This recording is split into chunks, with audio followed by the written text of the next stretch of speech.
You're watching the Citizen Science Podcast, the one and only twin solar system podcast featuring Samuel Hofman, along with his team of experts as they discuss the very latest information about our binary twin solar system.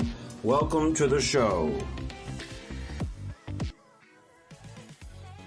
Okay, it's awesome that you all are here. Welcome to the Citizen Science Podcast. As always, I'm super happy to see you guys here. And as you can see, I'm Rebecca. And let's go ahead and get all of our co-hosts pulled up to the show here. So let's start with, first of all, Sam. Hi, Sam. How are you doing today? I'm fine. How's everybody else out there? I think we're well. I think I'm doing great. Let's go ahead and find out from Leighandra. How's Leighandra doing today? I am doing wonderful. Hi, Star Watchers. Happy Saturday. Good to see you again. Smile. She's our Saturday girl. So You guys too. always. Yes, Yeah, we are okay. here an hour early this week.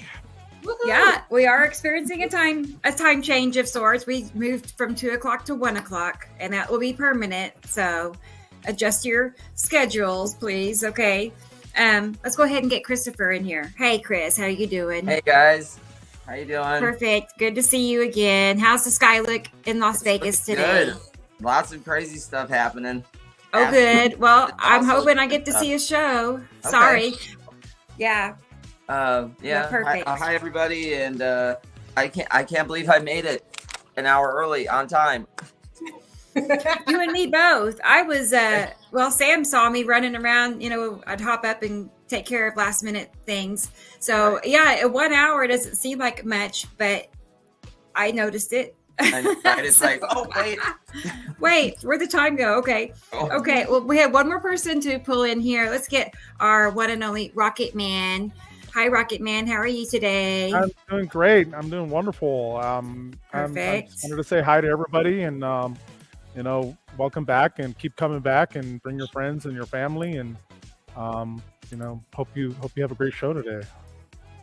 Perfect. It's always good to see you. I don't get to see you except for the shows, but it's good to see your face because we visit pretty much daily by texting, while we're working on our new show, our new platform. We'll get to that in just a second. Let's check the comments real quick and see who all we have here so far. And we'll look at this first in line.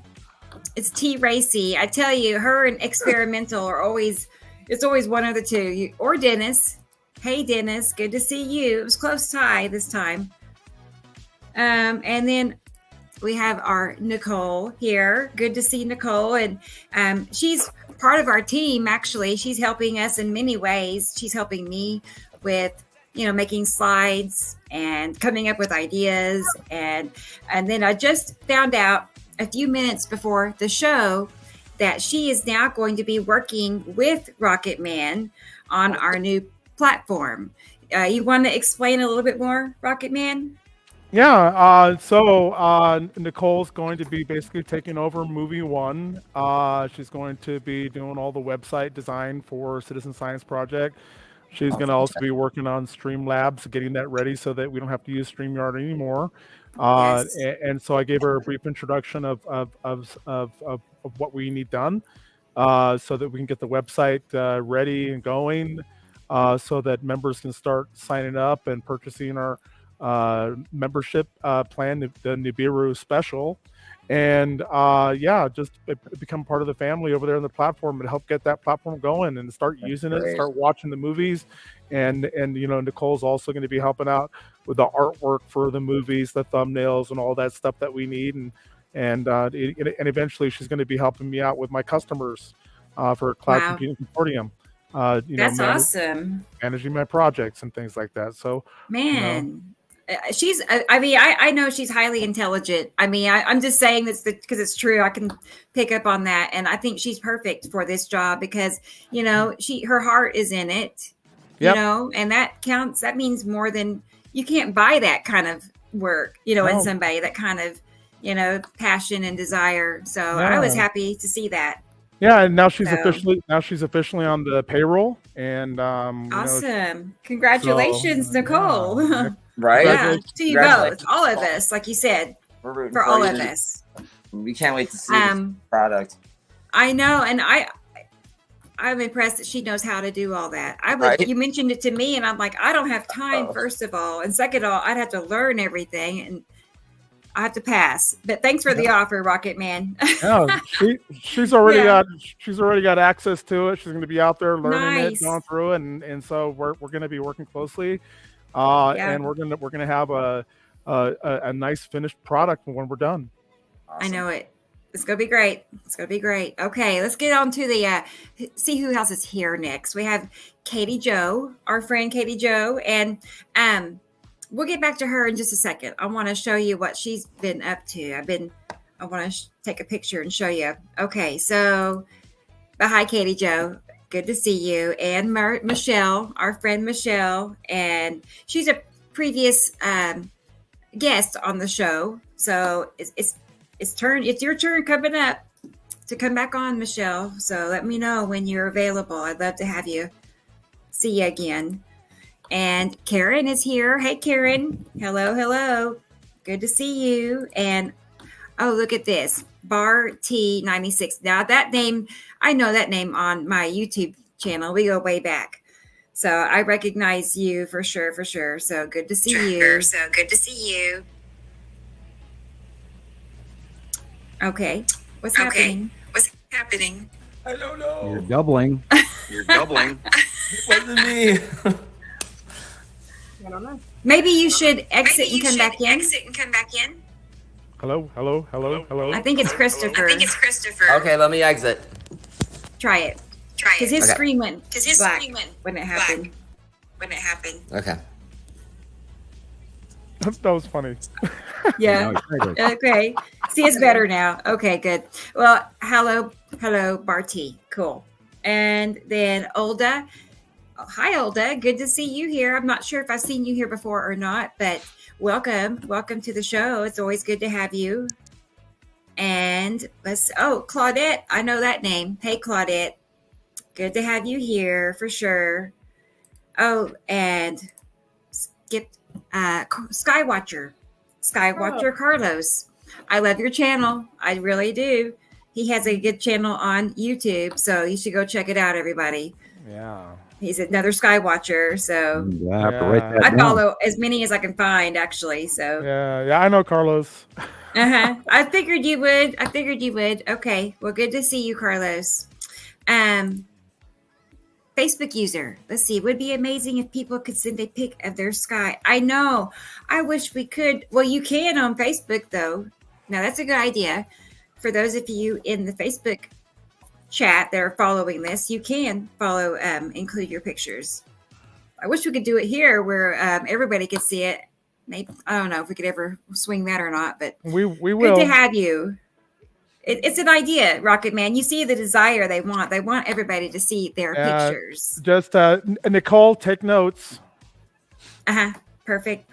Okay. Because Rocket Man is an IT, professional, expert.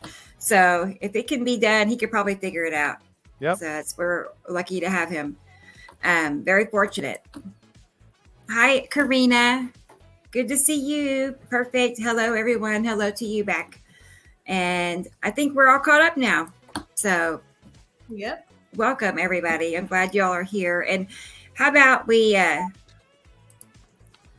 I'll show everybody the thumbnail for the week, since some people are interested in what it actually looks like. But I was drawn to it, and Sam really liked it. He wants to paint it, I think. Why don't you send it to Nicole? Can you paint that, Sam? Okay. Yes.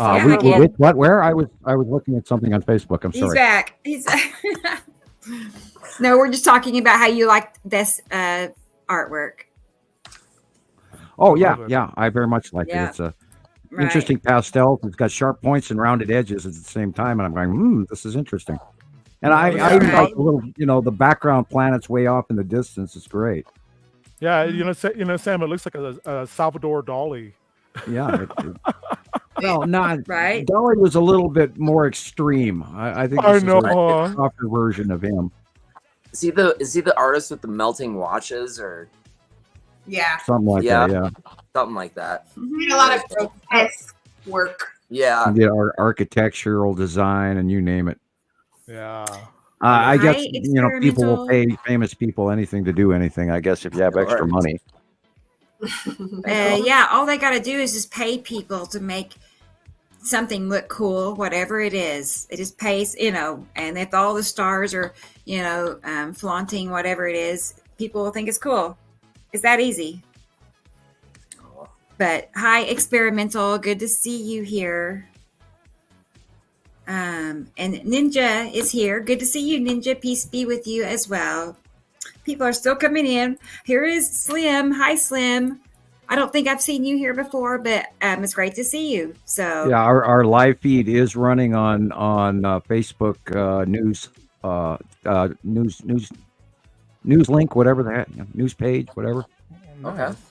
Great. So that's where I was just at, and Oh, cool. perfect. Good to see you, Slim. I get to know Slim a little bit more. Be nice.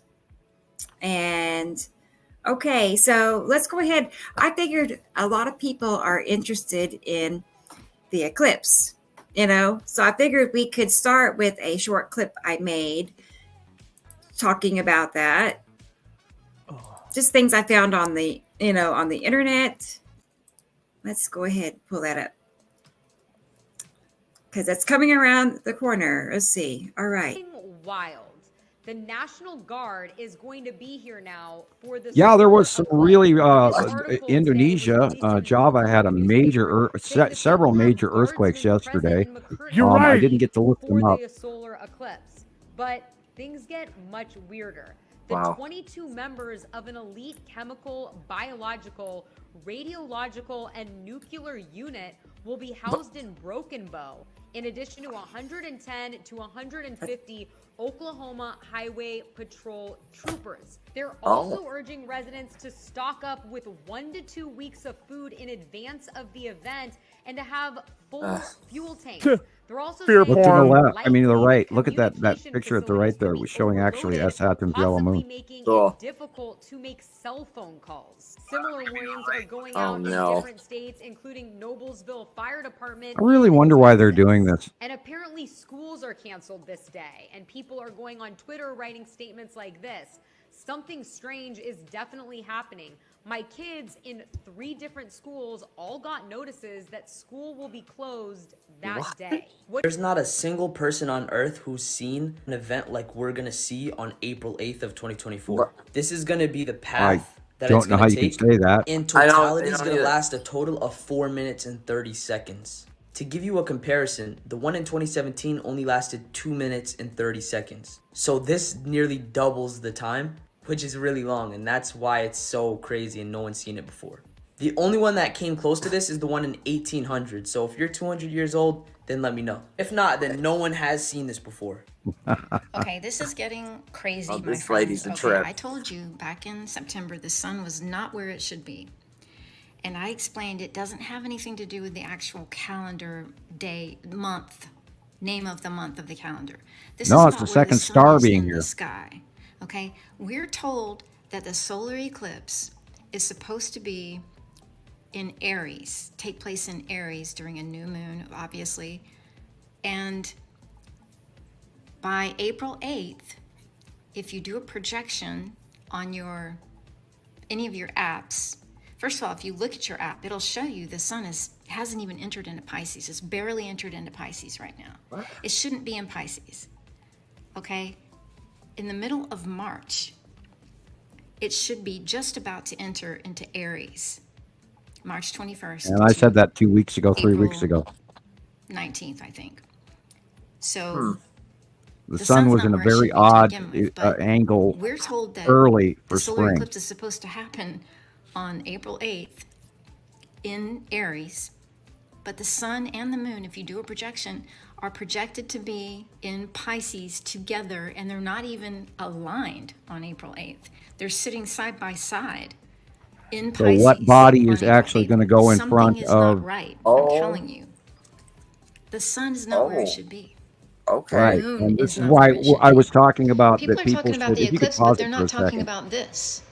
The sun and the moon are not aligned on April 8th. They are in Pisces right now, if you go to your Skyview app and you push forward to April 8th, plug it in, it will show you that the sun and the moon are in Pisces. They are not aligned. They are sitting beside Rebecca? each other, but they are not Yes. aligned. If you could pause it for How a is that second. possible? Because the sun yeah, and the moon sure. have been out of place Hang on a since second. back in September 2023. I've been doing Hang on these one videos second. telling Yes. There you go. Yeah, and we talked about this a couple weeks ago, where the angle of the sun prior to the onset of spring had already moved against the calendar, and I saw the light change angle, in my morning sunrise, and the angles of light and how it goes off my bird feeder and off the trees and all of that. And I noticed a few weeks ago that the whole angle was weird. And as far as this eclipse goes, there's also a thing out there called the Horned Comet, or it's called the Devil Comet. And it is in the northwestern by western sky. So when you see the eclipse, be sure to look that direction, and you'll get a glimpse of the Devil Comet, which is new.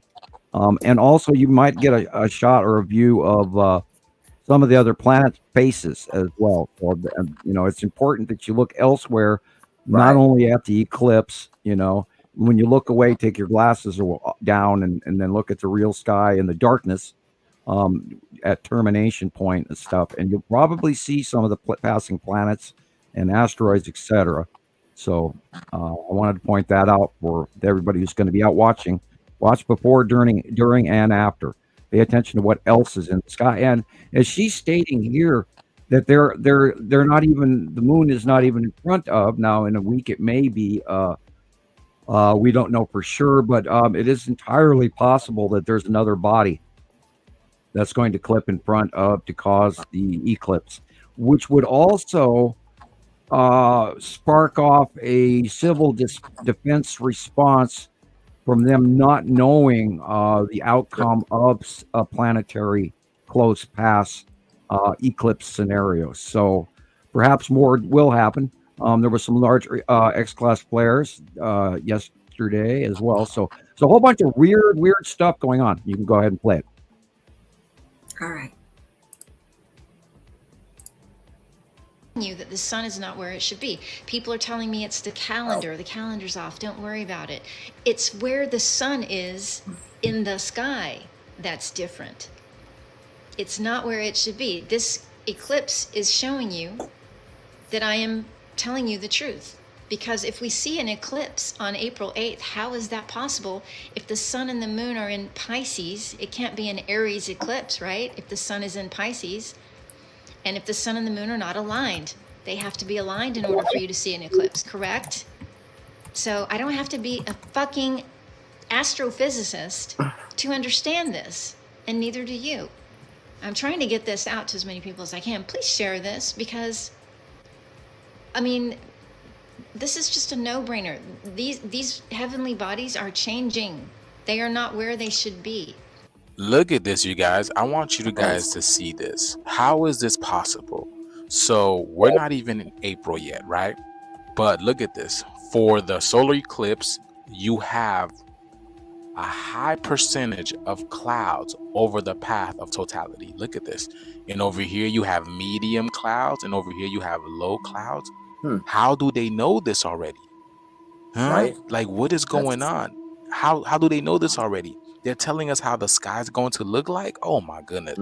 Anticipation continues to build with the upcoming total solar eclipse that's taking place on April the 8th. What we've done here is overlaid cloud coverage that's typical for the first couple of weeks of April, and then also looked at the path of totality. And we can pinpoint, even right now, down to the mile, exactly where this path of totality is going to be. We can even tell you when the eclipse is going to begin and end. What we can tell you right now is the weather forecast, and that's obviously very crucial for April the 8th, but we can kind of give you a hint at what typically takes place in early to mid-April. Cloud cover predominates, especially up here to the north, from the Great Lakes into northern New England, 70 to 80% cloud coverage on average in that time of April. So chances of you seeing the eclipse in Cleveland, Buffalo, Burlington, Vermont, not as great. The cloud coverage averages about 60 to 70% in the Ohio Valley around Indianapolis, Muncie, Indiana. Both will be in the path of totality. Now, as we get down closer to Texas here, especially North Texas, we tend to see a little more sunshine that time of the year, although it's very typical to see low clouds in the morning, giving way to sunshine in the afternoon. And so timing will be very critical as well. It looks like right now, at least according to climatology, the best odds of having a clearer sky for the total solar eclipse will be down in south parts of Texas, parts of South Texas.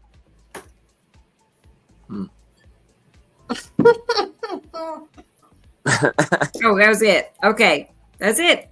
Thought it was longer than that. But anyway, well, that's a few videos I came across. But what do y'all think? Look at the heading and look who put that out. That was Fox News. And unfortunately, we can remove that second word. It's not real news. It's Fox. And they do a lot of hype, unfortunately. It's 16 days out, so they can sort of plan the weather around that with using the European and the American models in comparison. Okay. But I'm wondering if there's an other body that is coming in for a blocking of the sun. And now we've been watching the Saturn shallow moon do that, cutting off the top of the sun by that mid-afternoon. Does anybody know when that thing is supposed to start? Do you know the time? Yes, I do have the times. Hang on a second. When's it supposed to start? It's around 1:40 in the afternoon. Right. What? I have it. Yeah, I'll get it here. 1 second. EST. What? Yeah, time? Right. I'm pretty sure it's my time. This is where I got this local chart. Here, 1 second. Here it is. Okay. This was in a local Oklahoma post, so it'd be central. I love that they broke it down by the city. I know. I'm trying to see which one's closer to Tulsa, but regardless, around 144 to 148 for my area. Broken Bow, is that near you? It's about 3 hours away. It's down towards Louisiana and Oklahoma. Huh. Yeah, other side of the state. Really, it's not too close. Yeah. But that's where they're doing the National Guard. Wow. That's where they're deploying them. So it's still in my state. It's like, what in the world? To me, it just seems like a lot of hype. Right? Or what are they? And apparently there's a place called Rapture, Indiana, where the two passes, the two eclipses crosses each other over a place called Rapture, Indiana. Oh. Right? I know there's What's the odds of that? Cities there's 6. I don't know what the name is. I didn't write it down, but on the path of totality, there's 6 cities that have the same name or something like that, or I think they're typical. Nineveh. That's it, right? Nineveh. Yes. Right. Okay. Yeah, I looked into that end of the conspiracy theory as well, and I sent people a bunch of information around that as well. Mm-hmm.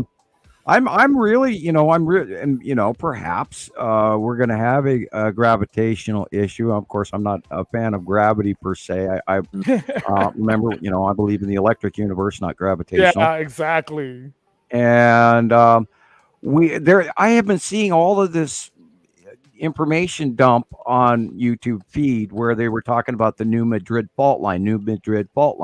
All these shows are coming up that they brought from 10 years ago. And so obviously people are looking them up and they become topic again. So YouTube is spreading it to, recommend it. Perhaps let us consider the possibility on that day there might be something happening. Everybody's got the day off. This would be a really good shocker to point out to people that there's a lot of crap going on over your head right now that is not mainstream. And the stuff that we're sharing here on the Citizen Science Project has all been documented for well over a decade, going on our 14th year come April. By the way, hey, that'll be the day before our annual startup day, which was April 9th, 2010. So, that'll be our 14th year the next day. So, yeah, there's a whole bunch of shit going on right over the top of our heads, and people really need to jump on board with this information and start following through with the material that we've been desperately trying to share with everyone. Yeah. Hi, Facebook user and Gray Guy. He says nothing is in Broken Bow, and you're right. I've passed through there many times because I used to live in Texarkana for a minute, and Broken Bow was the passage way, from state to state. Anyway, not much there. It's pretty quiet. Let's see. Who else? Anybody else? Have I missed anybody? I hope not. Oh, Let There Be Light. Hi, Let There Be Light. Good to see you Sandy again. Said, "Yep, Isatim will be the culprit. 3:30 p.m. It's very possible. That is the one. That's the only one that we know that is going from the right side to the left side, and that would have a transition-ish occurrence during our out view of the day, where the rest of the larger planets are more stable and they move a lot slower." Mm-hmm. So, and then we've seen this in what they called in the past a transit of Mercury, and we had some real serious questions at that time as well, because Mercury is so small and it should not have put out an entire eclipse effect. Where at the same time, in 2016, 17, and 18, Saturn was part of the picture and could have been the planet that was actually crossing into view. Wow. But there's no way to really prove that unless we get a lot of people out there to send us pictures in. We have to sort of, be citizen scientists and prove it. Mail us your pictures if you take a few. Even if you can't see something, take a couple of pictures on either side of the eclipse during the main terminator or whatever, or even before, take a series of pics, get us 4 or 5 shots, and then we'll all have a look and see and compare. Yeah, and please don't forget to wear protection. Yeah, don't look at the sun without some good glasses. Old exposed for film, you go to the store, you buy a roll of film, you expose it, you can actually look through that. Yeah. There are people that are going to use welding glasses, of course.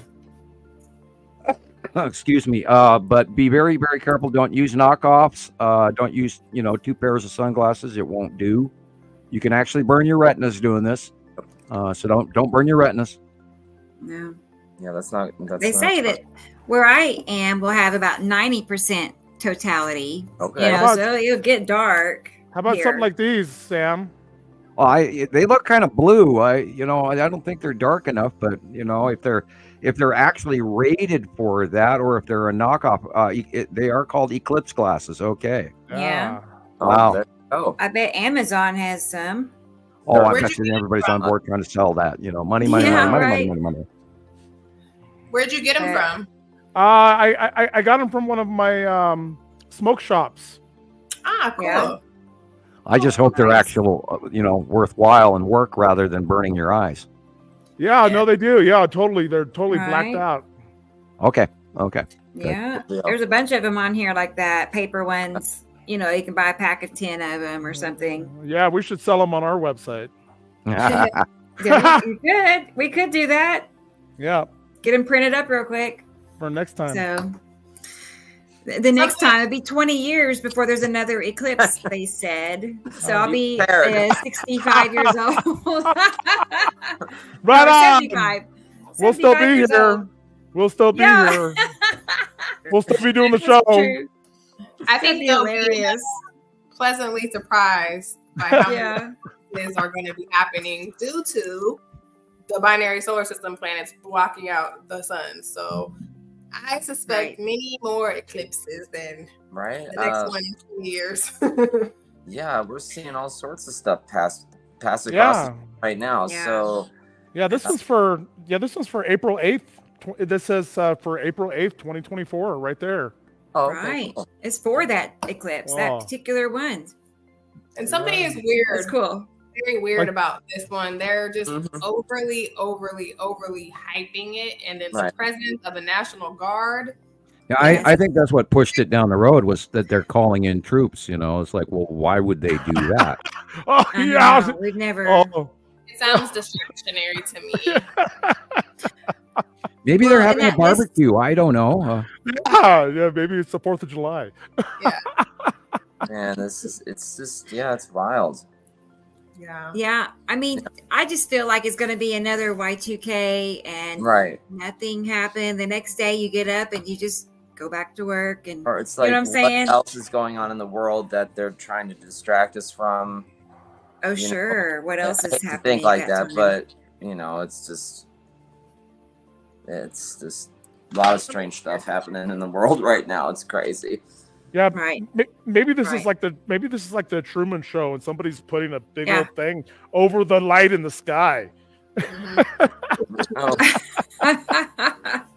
Wouldn't that be a trip? It'd be a trip if it was more like.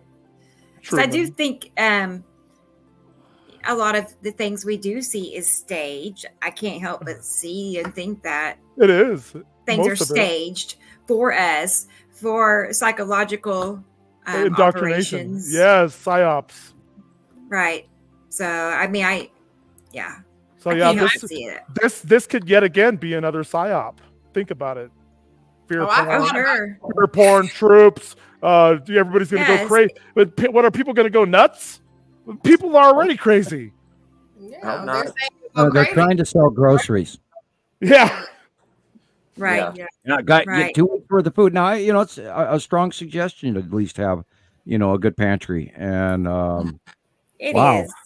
Yeah, all the time. You should always have that. Right. Yeah, I've got quite a few cans of Spam. I can tell you that. Several cans of very old tuna. Not that old, but old. I have some 5-year-old tuna. And I'm gonna have to go through the labels here. Hey, Sam. Hey, Sam. Spam is a delicacy in Guam. Oh yeah, and in England too. You should see it. And Spam came out with a whole bunch of new flavors. They have a teriyaki Spam. They have all kinds of.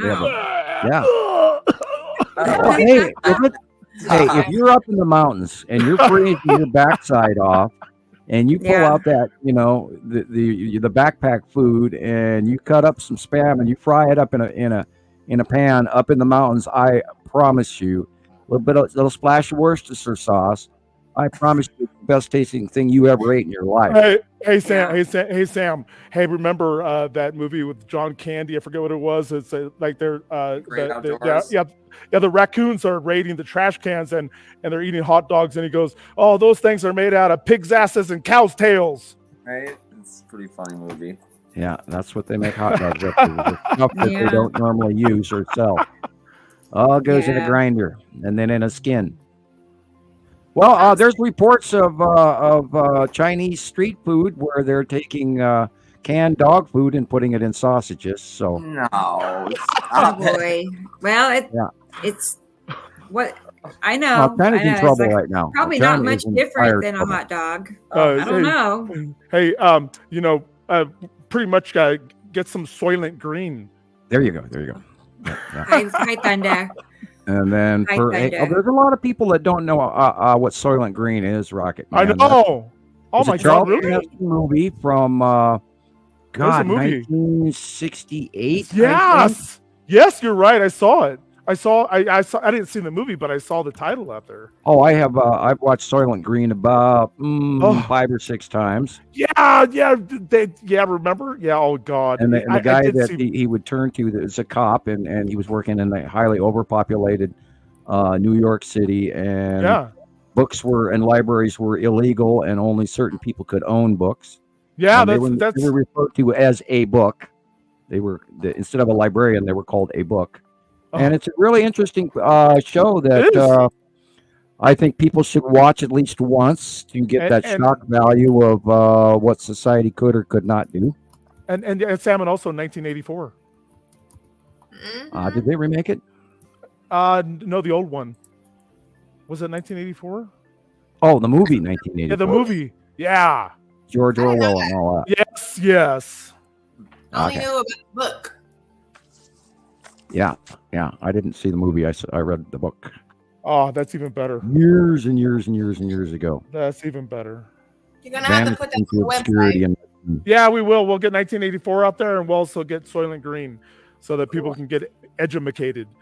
Soylent Green. No, I don't want to give away the. I don't want to give away the recipe. Almost did. Yeah.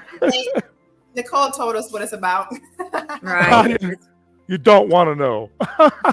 It's just the worst of the worst, isn't it, guys? It's like, what the hell? How did we end up here? What? I don't belong here. Go watch the movie and find out. This is a crazy world. This world is. Yeah, we are living in and I'm in my 60s now, and so I'm it's not the world I grew up in and all of that. And I'm telling you, the world outside is weird right now to me. Yes, it is. It's shocking. I mean, wow. Yeah, Sam, you know what I call it? Bizarro world. Yeah, it is. What used to be societal standard, it no longer exists anymore. And an example of that is just trying to get anybody to even do their job at their store or their restaurant or whatever, and you go, what? And I'm in awe. I'm in shock. I can't believe the world is functioning the way it is, and I'm just going, holy cow.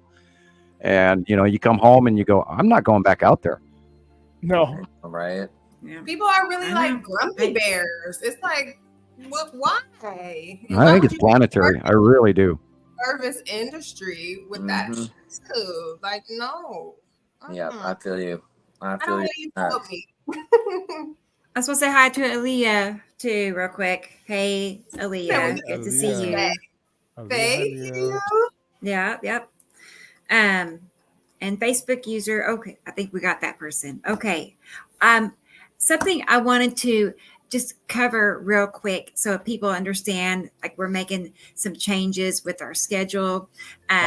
Mainly it's because we want to have a nice, presentable show when we start sending our shows out to the major podcast channels, which is what we're going to be doing soon. We like Spotify, iHeartRadio, Amazon, Apple Radio, you name it. Our show will soon be out there worldwide, translated worldwide. So it's a big deal. And so we want to have a show where people can understand us well, where we're not like talking over each other. So what we're doing is we're setting up a time schedule. Okay. And we're going to be bringing people on and off, and we're going to have 4-hour shows. And I know a lot of people, want to keep us to keep going, and we want to keep going. So we're going to end the 4-hour show at 4 hours, and then we'll pick right back up at 30 minutes or so after we end that show. Maybe, it's already set for today at 5:30. Okay. So we're going to have an after show, and that's where we all can get back on and as we want. And we can over talk if we want, whatever we, not that we want to, but we can not include people, because I know, like, for instance, Gillian and Christoper won't be on at the same time, during the show. And I want them to be able to have a chance to visit too. Okay, does that make sense? Yeah. So that's what we're going to be doing. We're going to be doing that. So Rocket Man, he'll be with us the first hour of each show, and then he will drop off, and that's when we'll bring on our guest of the day, which today is going to be Carla Max, because last week she was with us, but she had too much phone problems. She really didn't get a chance to be here. So we're going to do this again. So she'll be here in about 20 minutes. So just let me know when to drop off. Just go ahead and phase me out. Perfect. I know, right? I'll click the button. You'll be out. So, but yeah, that's what we're doing. So we can have a nice a show, and then Sam has some good ideas for me for other show ideas. So I think each week as we add more and more to it and make these changes, it's going to be, it will be what we want it to be. You know what I'm saying? This is cool. With everybody helping, and Rocket Man's doing his thing. So, and speaking of Katie loving it, I want to show you guys. Katie messaged me, and she has decided a name for her new group. We knew she wanted to create a new group. Okay, so let's get her new group up here so everybody can come and join it. It's going to be East Coast Looking Up and Out. And I love that. She's in New Jersey. She wanted a group that was, focusing for people on the East Coast so they can compare the skies. And so I'm super excited for her. Very good. Cool. Yes. So here it is, everybody. Right now, it's just her and I in that group. It's a public group, which means you can share freely, So I encourage you all to go to Facebook and join her group. So it will grow quickly. It will. The group. I like it. Yes. I love the name too. It's super cute. Looking Up and Out. I'm the third member. Cute. I just joined. Sweet. All right. So that's what Katie Jo has going on. And let's take a minute and look at some of her pictures while I have them up. Nice. Now, Katie is going to be with us. I already have her scheduled. She'll be with us the second half of Tuesday night's show. So she'll be here around 9:15. So we're going to be taking each shows into two halves. So that's awesome. New Jersey. Yeah. Look at the illumination in the upper area. New Jersey, look days ago. I know. God, that's beautiful. That is that facial illumination of Atu's moon. Directly being white, because Atu's moon is white. And if you look at the yellow at the horizon and the orange, it's not even that illuminated at the horizon. But directly overhead, and of course, what's coming in from the left down to the middle of the picture is the red asteroid is also illuminated. God. That's awesome. Yeah, she has more of those. I haven't got all of them loaded in a video. I'm saving that for when she's on the show Tuesday. But here's another one, Sam. I was perplexed on this one. I was like, is that a cube to the left? It looks like it. Not there. No, these would be asteroids. No. Okay. It just sure has this like would be red asteroid and big sister. Oh, speaking of which, there's an old Skywatcher member that has asked to have a asteroid named after her, and her name's Lauren. So we have a new named asteroid, and it is directly above the Tan asteroid, and slightly to the right. So we'll be talking about that in the immediate future, but I wanted to mention it. We're going to start adding some of these other asteroids are so much bigger now that we're going to start tagging a name to them as they become more and more sighted. Okay. We've fallen a little bit behind. Yeah, there again. Now this one. Wow. Yeah, probably asteroids. I can't tell you what that bottom blob is, but they're probably asteroids. And if you'll note, there is no real other clouds in the sky at all, other than the stuff behind in the background. And you have to take that into account when you are sky watching. You have to learn to look for the wispier, less visible clouds behind the main normal clouds. And over time, you'll just learn to start looking back there automatically. And it becomes a process where you just teach yourself. It's about perspective. Correct. Yeah, a lot of weird shit going on. There's a lot of changes going on too, and what's going on above us and everything and beyond us.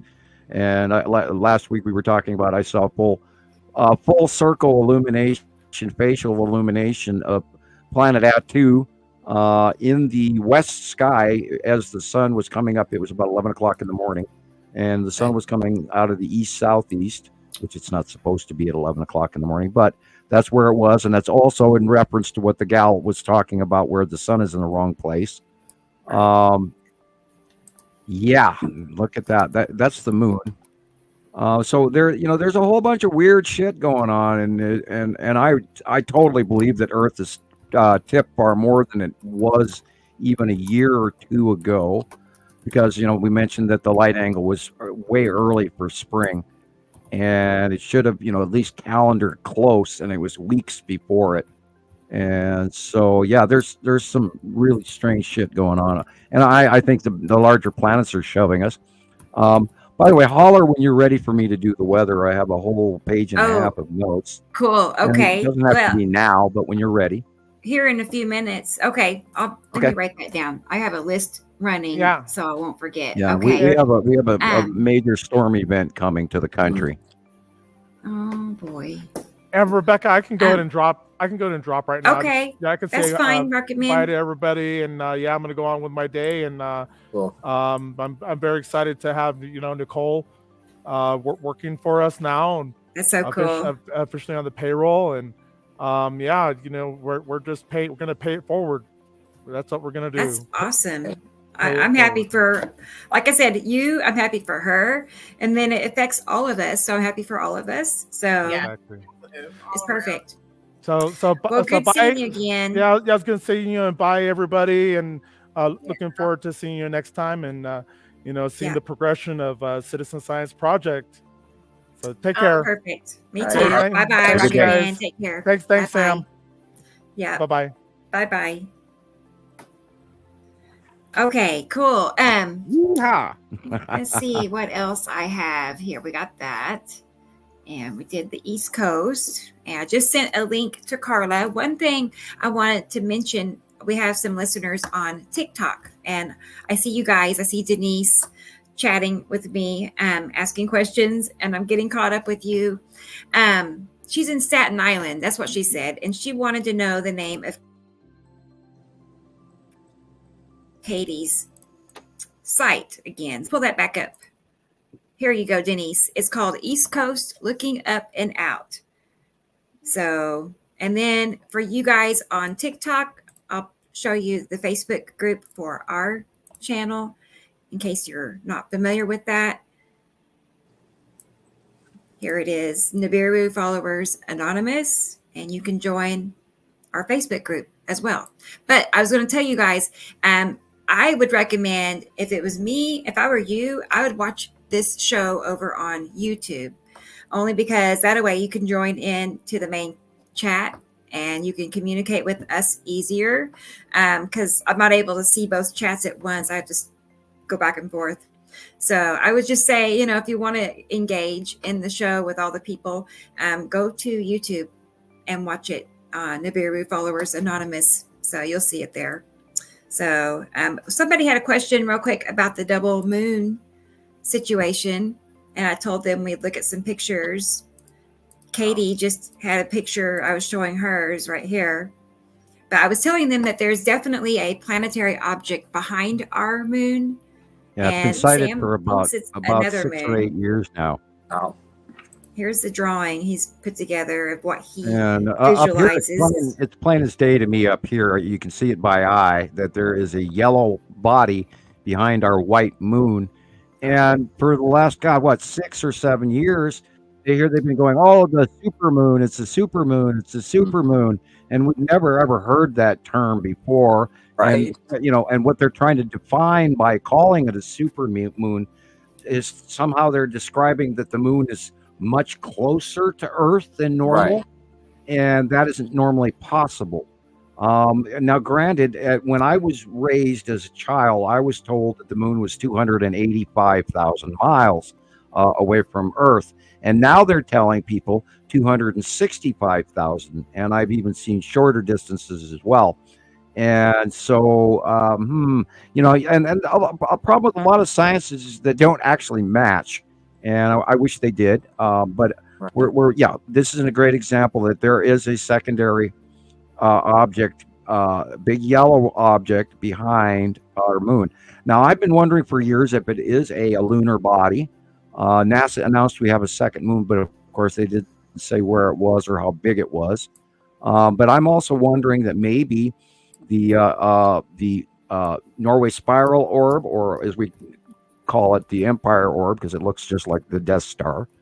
I wonder if they're hiding behind our moon on occasion. And in those times when we don't see the black dot in front of the sun, is that where they're, are they parking behind our moon? Would be the best place to hide. Yeah, and if you're not in the sun and you want to, be close to Earth on the dark side and see what's going on or do their whatevers, and then why not hide behind the moon? Much larger, and it might be bigger than our moon. We don't know. We know that the Norway spiral orb is real. We've had hundreds, thousands of sightings over the years, ever since it got here in 2009 through the Norway spiral, which is there's a video clip of it in the startup of the movie where it says alien craft, and we know that it's real because I saw that exact same thing by eye where it dropped out of the clouds. It changed direction, moved, and then rotated. So bringing that eye area, the focal dark, it looks like an eye. And then I was sitting here watching it, and then the blue light beam turned on me and directly looked at me for quite a short period of time. And that's exactly what's in the video. And this came in years later, so we know it's real. This is weird. Right, lots of pictures coming to support that. Oh, this one. Yeah, both of them. This one, that one, and the other one. That's strange. It could be asteroids crossing in front of the moon, and we've seen tons of those lately. And the asteroids are being sighted at night. Speaking of which, I did send you a picture from just a couple of minutes ago. I can't even remember where it was. Anyway, I sent you a picture of a purple illumination in a nighttime sky. It's a lamp. I just saw that. I mean, I didn't know you sent it to me, but I think it's the same one I just saw on Facebook. I sent you. Yeah, it was on Facebook, and I grabbed a copy of it while we were busy doing other stuff. Yeah. Okay. I don't want to do that. Hang on. Oh.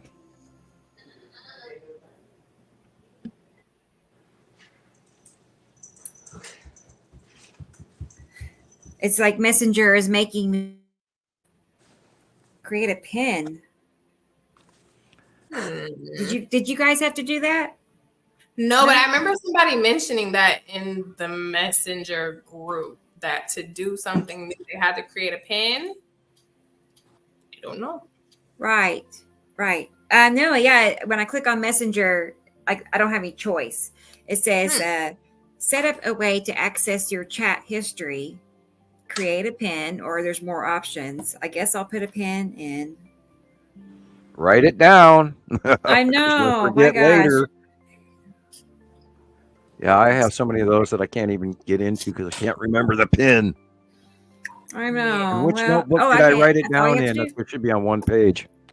Yeah. And then you don't want to hand that out to anybody who wants to open your notebook. Go, oh, here's his codes right here. Yeah. And Melissa over on TikTok, she joined us after we talked about the eclipse. And I was just telling her that based on what we see and know, we're suspicious that it's really going to be a moon from this twin solar system passing in front of our sun. Is that correct, Sam? It could be a Saturn's yellow moon. It could be a Saturn itself. No, that's the one that is, of course, going to move from the right. Now, and of course, also, let's take into account when the eclipse starts, let's take into account which side it's coming from. Right. Is it coming from the left? Is it coming from the right? Is it below, reaching up? Which it should be. It should come in from the left if they're talking about it starting in Texas and working its way up to the East Coast. So our out view of it should be that it comes in from the lower left, but we'll see. Now, if it comes in from the right, where the shadowing comes in from the right, that is going to be really strange. I'm not a great expert on eclipses, even though I've seen damn near every one that's happened in my lifetime. I don't think I've missed too many of them. I'm an avid sky watcher, so this should be really. There's no way for us to stand here and go, no, it's not, or yes, it is. But we should really pay attention to this one. And it really blows me away that they're letting everybody out of school. And that they're calling in. Now, I did see Lana's comment up. Hi, Lana Davis. Comment up the page, and she says it has to do with crowd control. why they're bringing in the National Guard. Why would there be a crowd control issue when everybody doesn't have to go downtown? They can see it from their own backyard. So why would people be crowding up? I read that they're doing crowd control because the people in cities where there's totality and maybe like a few less, they want to go to other towns that have lower amounts of time. They don't want to be in the dark for so long, so they want to go to other towns that aren't going to be in the dark for as long. What, half a minute? Read all week. I read that people who were not going to be in the path of totality wanted to go to other cities where they would be so that they could see it, and that's why they were doing the crowd control. I read the complete opposite, and I had to read it. I had to read it over because I thought maybe I wasn't getting what they were trying to write. And I thought, really, people want to leave so they're not in the dark for as long? It just makes no sense.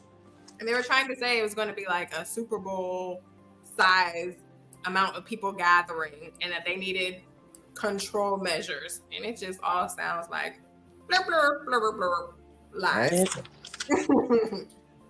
Right. It seems like it's a lot of hype to me. I feel like they do this often. They'll really hype. I mean, it just, hype, and then it's like a kind of a letdown people have because people get anxious or they worry, they're scared. Think of all the things that they need to learn from past events, that it's not necessary to get so anxious about these things. Just if it happens and you see it, document it. But always be prepared. Part of the worry, I think, is also the fact that the pathway does go near the New Madrid.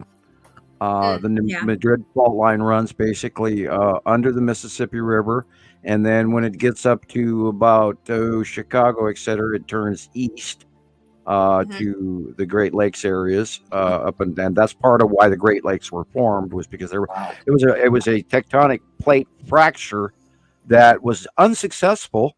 Oddly, I don't think scientists have taken into account foundational bowling, which means a bowl is created underneath a very large, extensive platform plate where the limestone underneath, which is in your area, there underneath the North American plate, is a big layer of limestone directly underneath Rebecca there. And that is part of where the aquifer is being eroded, especially due to fracking when they're pumping in seawater and other bad materials. And that gets into that limestone, which is holding up the whole middle of the plate of North America, and it turns into like an Alka-Seltzer moment where you add water and limestone together and you get calcium carbonate fizzing. And so that's why you guys are always having those earthquakes, Rebecca, is the ceiling, or which is your floor underneath holding the North American plate, is slowly eroding. And I think that's why the bowling effect that did actually cause the crack and fracture of the New Madrid. Wow. Yeah, there's a really, really awesome lady who's a geologist. I'm trying to remember her first name. Her last name is Dahl, D-A-H-L. I'm trying to remember her first name, but and of course it's written in the other room. And she's really good at describing geology for people. And I apologize, Leighandra, I did not send you that. That is the Southern Washington University Geology Department. And I was trying to remember that geologist's names, but you can look that up too because it pops up. Great geology studies going on out there, and literally there's been probably more geology studies than even what's going on for under ocean studies and stuff, because rocks are a lot easier to deal with and when you can breathe.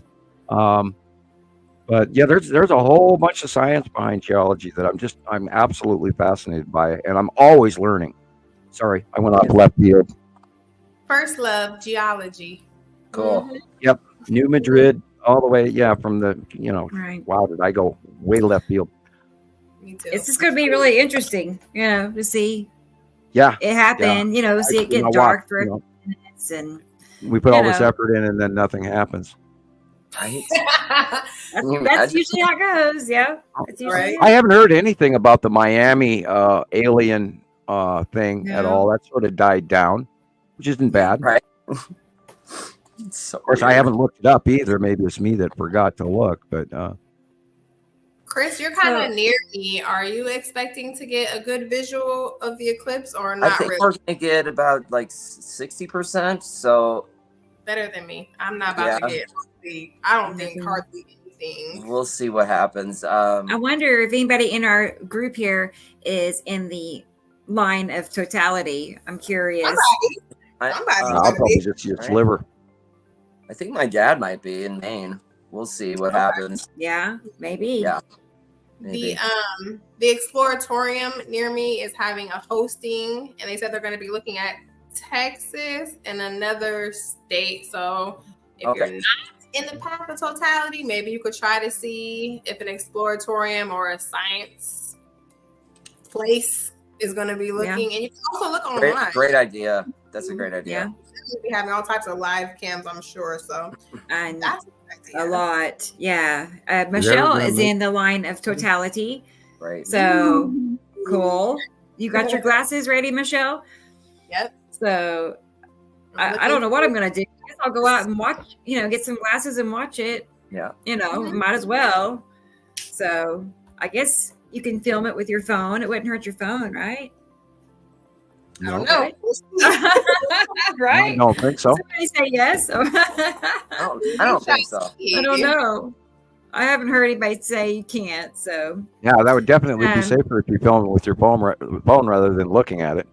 Yeah. I thought so too. Right. Get a nice little tan while you're out there too, because I do believe that I really do believe that the suns are separating, and then we might actually be staring more at that larger second star than ours, but I don't, I can't prove it. Unfortunately, I don't get to fly off the planet and go, look, and hey, Robert, all the way down in New Zealand. Yep. Oh, cool. Here's Robert. Hey, Robert.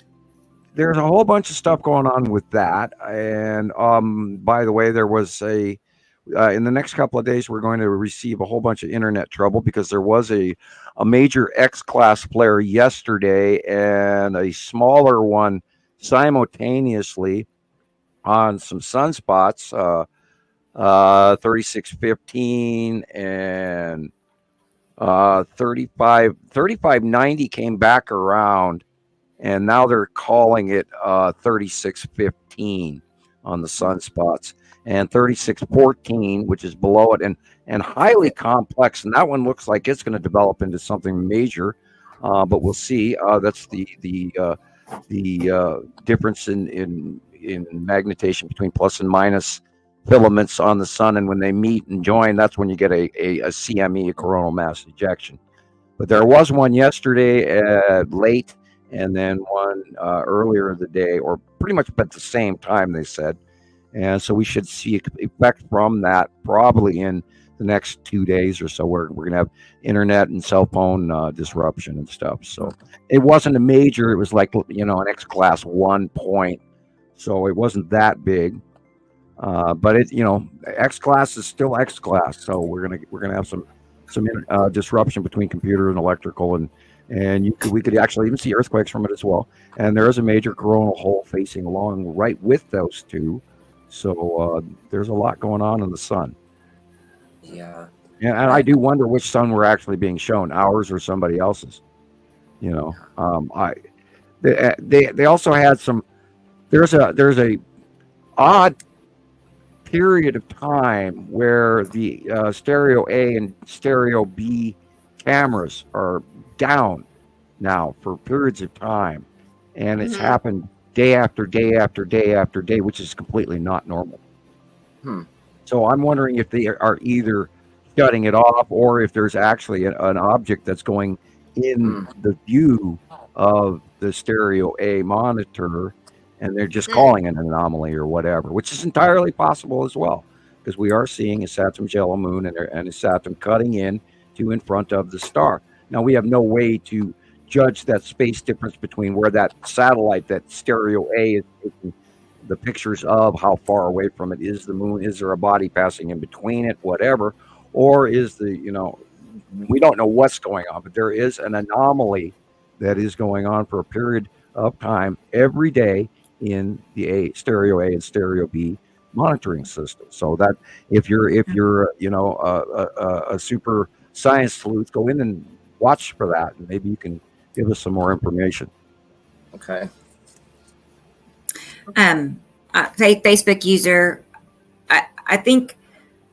Let's see. Is it the moon crossings that I originally heard it was a lunar eclipse. Yeah. But we're suspicious that it's really something from our twin solar system. And several, remember how many times they've told us that we're not going to have another eclipse for X amount of years. And then all of a sudden, immediately next year, there's another eclipse.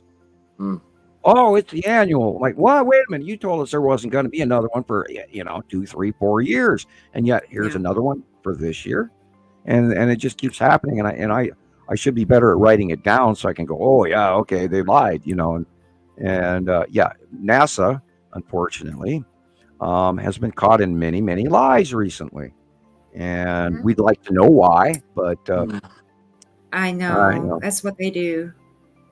I think they're there to I think they're really there to just, distract and give wrong information. A lot of outlet. Yeah. Right. Just to, gain people's trust. Astronauts of the future. Oh, come here. We'll sell tickets to NASA. Bring your kids. Funding. Yeah. And look at the private industry. There's another what I can't even think of the other company, not SpaceX, but there's another company that is doing it as well. And they're going to put up another rocket today or tomorrow. The one that looks like an appendage of the male. But anyway, the Blue Origin or something. Yeah, something like that. What the hell? We'll just call it. I'm not going to break Facebook because they'll get mad at us if I actually say the wrong things. Hey guys, I was gonna, but then I caught myself going, no, don't say it. You're going to get Facebook trouble. Well, family standard. No, I see our guest is here. She is in the waiting room, so I want to get her added so she doesn't think I don't see her. But it's Carla Max, and I know, a lot of you are familiar with that name in our Facebook groups. But she's been a member of Sam's group and my group for many years, so we all recognize her name. So let's go ahead and get her added to the chat here. Hey, Carla, are you there? Hello, everybody. I'm here finally. Awesome. I'm glad to see you back. I believe you're going to have a better time this time, that your phone's going to work for you. Right? Fingers crossed. Yes. I know. She even took her phone to the shop. She told me about it, how they said it might be a battery issue, because what did it do? It just died quickly. Is that what happened, Carla? Yeah, it just sucked all the juice and turned off on me. That's man. Weird. And I couldn't reboot it. Hey, Carla, you may want to back away from your mic about 2 inches, 3 inches. Okay. Because you're overdubbing. Is that better? Well, it's not dubbing out, but it's plenty loud. I can tell you that. No, for some reason, I couldn't hear you guys without my headphones at all. Okay. So I don't know what happened. So if I'm too loud, just tell me. I'll turn it down more. Okay. Testing 1, 2, 3. Let me know how. I was gonna say, it sounds okay to me. If I need to turn it down, I can turn my volume down too. So either way, my volume is down, and I was just, but I was hearing the mic patch out, so it was like dubbing out. Yeah. Well, it's wonderful to have Carla, and I'm expecting Gillian will be joining us soon. She had to. Awesome. I don't know the details, but she had to ride home on her bike in the rain, is what I gathered, and it's cold, and so she's getting some hot tea and checking on her kitty cats. And then Gillian will be here with us. So awesome. Right. And hello, Katie Joe. Yeah, there's Katie Joe, guys. I'm so excited for her and her new group. So me too. I thought while we're waiting for Gillian, Sam, you want to watch that portal video real quick? Yeah, sure. That'd be a good idea. Little clip. We were looking at this before the show, and I'm curious what everybody thinks. It's dramatic. And I'm really interested in the fact that this information is getting out amongst other people as well. Absolutely.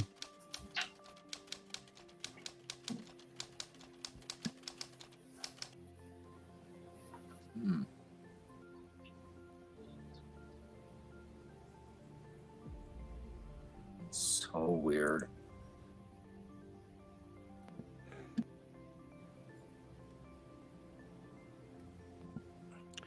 Now, the reason that we are posting this today is because this is a excruciating facsimile of what we have cited dozens and dozens and dozens of times in the last decade. We have seen numerous ships come in and out of portals. They go in.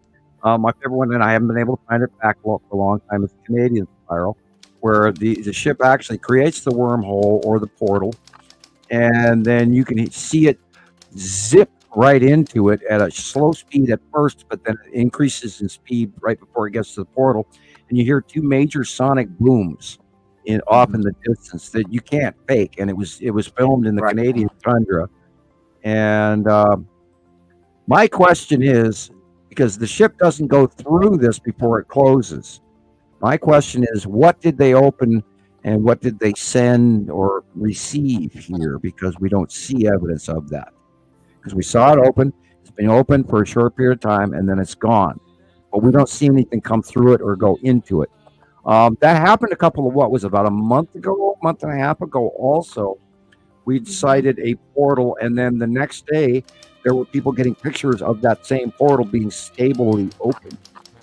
So, and this is why I captured a copy of this and sent it around yesterday, and because it looks real. I don't see any major digitizing on my larger screen here. I'll even blow it up more. And I don't see any square anomalying or anything going on here. And it's excruciatingly interesting. I didn't, and I should. You want to run it again, Rebecca? I want to look for light effect on the ground. Is it causing light on the ground? There's something behind it, though. You see that? Dark? Yeah, I see that. Uh-huh. Yeah, there's something round, dark behind it. And then what? Let's see. Is it causing light on the telephone pole? Is it causing? Yes, it is. And that's what I was looking at. So it feels... what's Photoshop related? Okay, and the next question is what's starting it? Let's look at the object that's sending out this shaft or this. Looks like the Empire Orb, maybe. Yeah, I'm inclined to agree with you, Christopher. It just looks like a big sphere. Well, that thing had to come through its own wormhole somehow, so I would imagine it has the ability to generate one. Okay. That is unbelievable. You see that trail of, I don't know, smoke, whatever. There's something right above it. Look. See that? Yeah. There's a planet right above it. It's something big and round right there. It's a different color. To me, yeah, I see it. There's a lot going on, guys. There's, cubes. And what's Empire that? Orb, Star Destroyers galore. Like there's something above it. Right. Rebecca, do we have the ability to play the whole video in slow-mo and then reverse it? Oh, I could do that. I could get it ready and we could do that. Yeah. It's worth a shot. It is. That is a strange occurrence. And now, if this was a one-time thing and we go, we wonder what that is, but we've seen dozens and dozens of these over the last decade. Yeah. And they've been sighted around the world. And so these are real. And I do not see, the ground area is illuminated. So it's not fake. Wow. That's trippy. Mm-hmm. I'll get it ready, Leighandra, and we'll do our scientific analysis on it. So yes, Facebook user said that is sweet. I agree. It's pretty cool. We don't know, Karina, if it's real. We think it's real. we think it's real. So, and we know portals. We know portals are real. Mm-hmm. You know, Yeah, so we watched it in 2009, and that kicked off a whole series of events about the Norway spiral and the spiral object. And then we had, oh God, I think we spent probably 4 years collecting that information before we even really talked about it publicly. It was discussed in private channels and back channels and on, the gamer channels, the encrypted ones, and between here and London and Berlin. And then after, then I saw it by eye myself, and then we started getting captures of it. Saying we only got still captures of it for the first few years, and then the video that we use on the startup of the show came in roughly about 3 years ago, was it, Rebecca? That we got that live shot. I want to say like 3 or 4. I don't remember, to be honest. Yeah, I'm not sure. Only because it was like when I first actually started understanding what was going on and joined the groups, and I was like, "What is this?" Yeah, and they got here early before the planets, and I think that was the ambassadors show of force, saying, "Oh, here we are," and we pull up at the Death Star. And I'm not attributing it to Star Wars, but it looks exactly like the Death Star. And I've seen it by eye, and that when it turned that light on and stared down at me, I almost family matters. Okay, anyway, I don't want to. You mean when you had your interaction with the Pleiadian? Is that what? No. When I saw it in my yard, I was sitting here in my yard. I was looking at the sky, and I watched it pop out. And it dropped down out of the clouds, and then it changed direction, which is why I knew it wasn't an asteroid or a meteor, because it dropped straight out of the clouds, and then it stopped, and then it moved to the right. It was literally like a 45-degree movement. And it was like, okay, that's not an asteroid or a planet. And then it turned the face toward me, and I saw the eye and the dot. My brain immediately goes to Egyptology and all that. And, it's the Eye of Horus and all of this. And then I blew that, and then that light came on, and I just went, "Oh my God!" And my knees buckled a couple of times, staring at it. Scared the crap out of me because it was looking right at me. And when that light came on, that was like, "Holy shit!" And when was this, Sam? God, that was probably, I'm going to say 2015, 2016. Okay. And this is when, after I saw it by eye, I knew it was real. And that's when it became publicly discussed topic-wise on Montana Skywatcher 1 and 2. And prior to that, we hadn't publicly discussed it. Go ahead, Leighandra. What did you feel during that encounter? Were you like mesmerized? Were you stuck? Or you like, I know what this is? Oh, I felt actually, frankly, very lucky that they hadn't hit my human off switch, and that I was able to remember that I was looking at that. And I viewed it, and then after about, maybe 5 minutes, it just sort of started lifting back up and drifted into the clouds again. But you could actually see the other 4 lights. There's an array of lights around the opening of the eye, and I've got pictures of that. I have a picture of that too. Yeah, the middle blue light came on, and I'm just going, it immediately tells you right then and there, this is not some anomaly or an asteroid. This is actually a guy inside that ship changed directions of the ship and then turned the light on. Hit the switch. There's many people in that massive, huge ass ship, Death Star, whatever you want to call it, and it immediately, having watched that light turn on.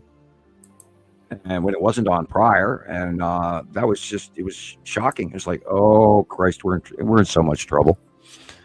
Yeah, you answered my next question already, because I was going to ask you, did you experience any time blindness with the experience? But no, I do remember. I remember it, and they didn't off me or erase my memory or anything like that, because we humans do have an off switch, and if you get in the circular light.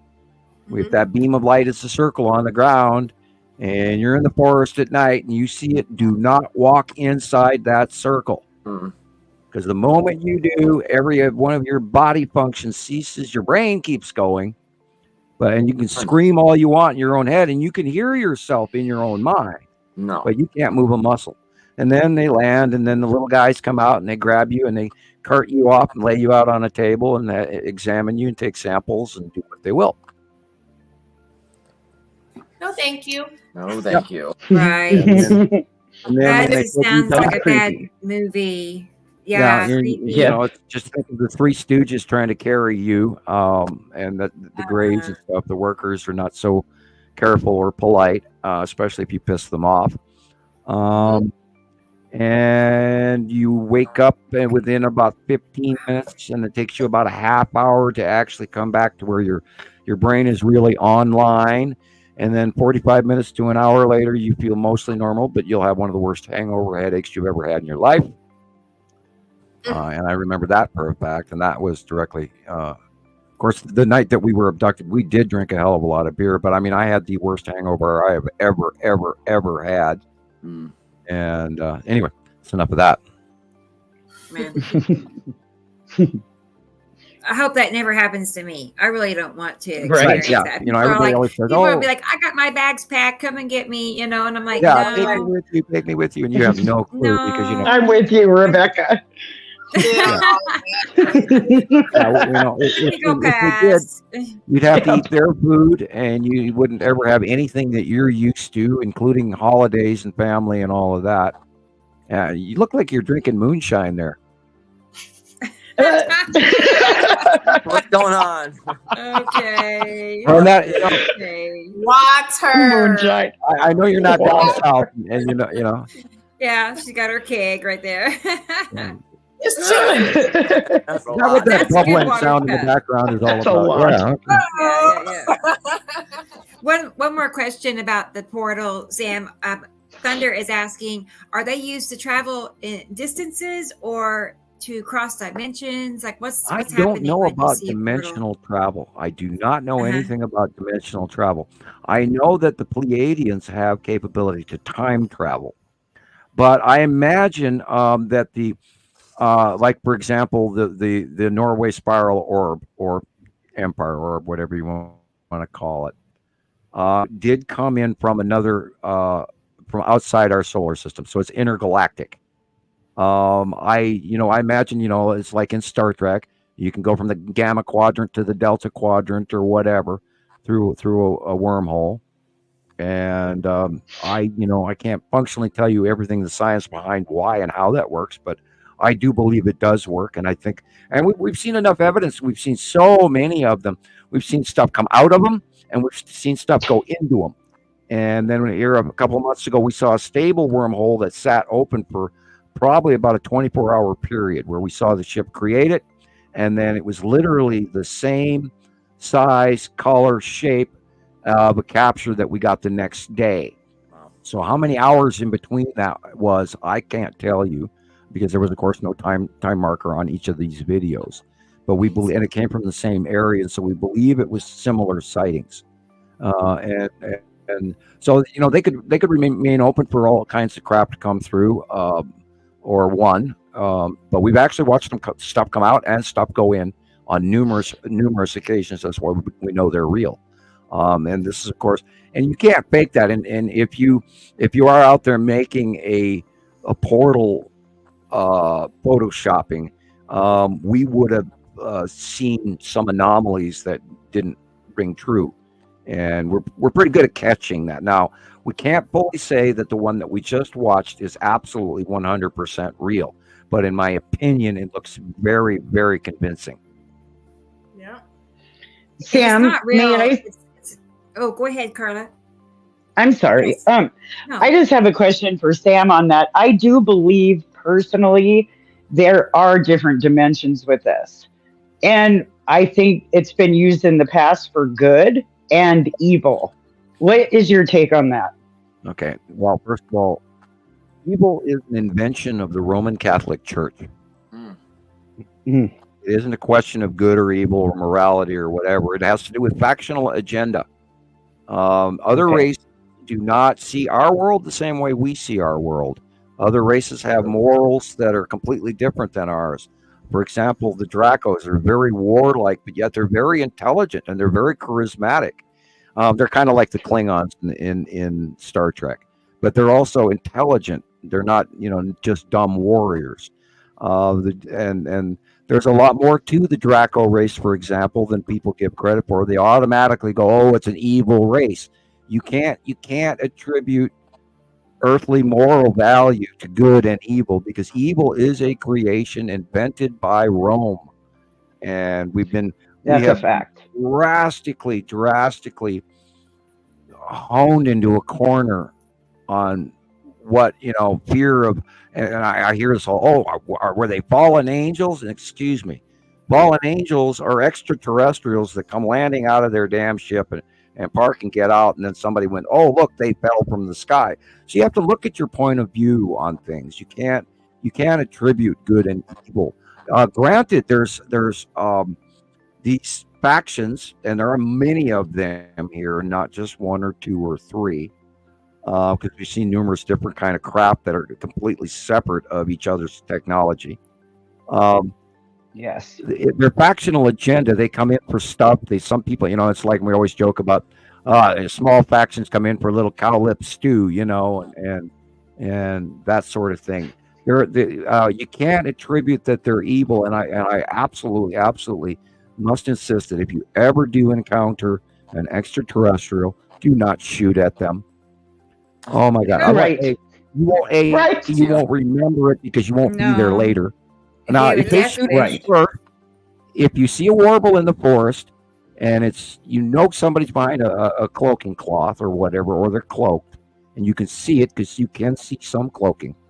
And if they shoot at you first, then by all means shoot back, and then run like hell. But don't shoot first, because you won't fare well. Period. You cannot win. Right. I agree with that. Pray to God you never ever run into an ET, and ignorance is bliss in that department, and I can absolutely tell you that I've spent over 25, 30 years just trying to stomach what I already know, and it's not easy. And Rebecca and I were even talking about this prior to the show. When I publicly discuss extraterrestrial visitation, abduction, and everything, I go through a level of stress you can't even imagine.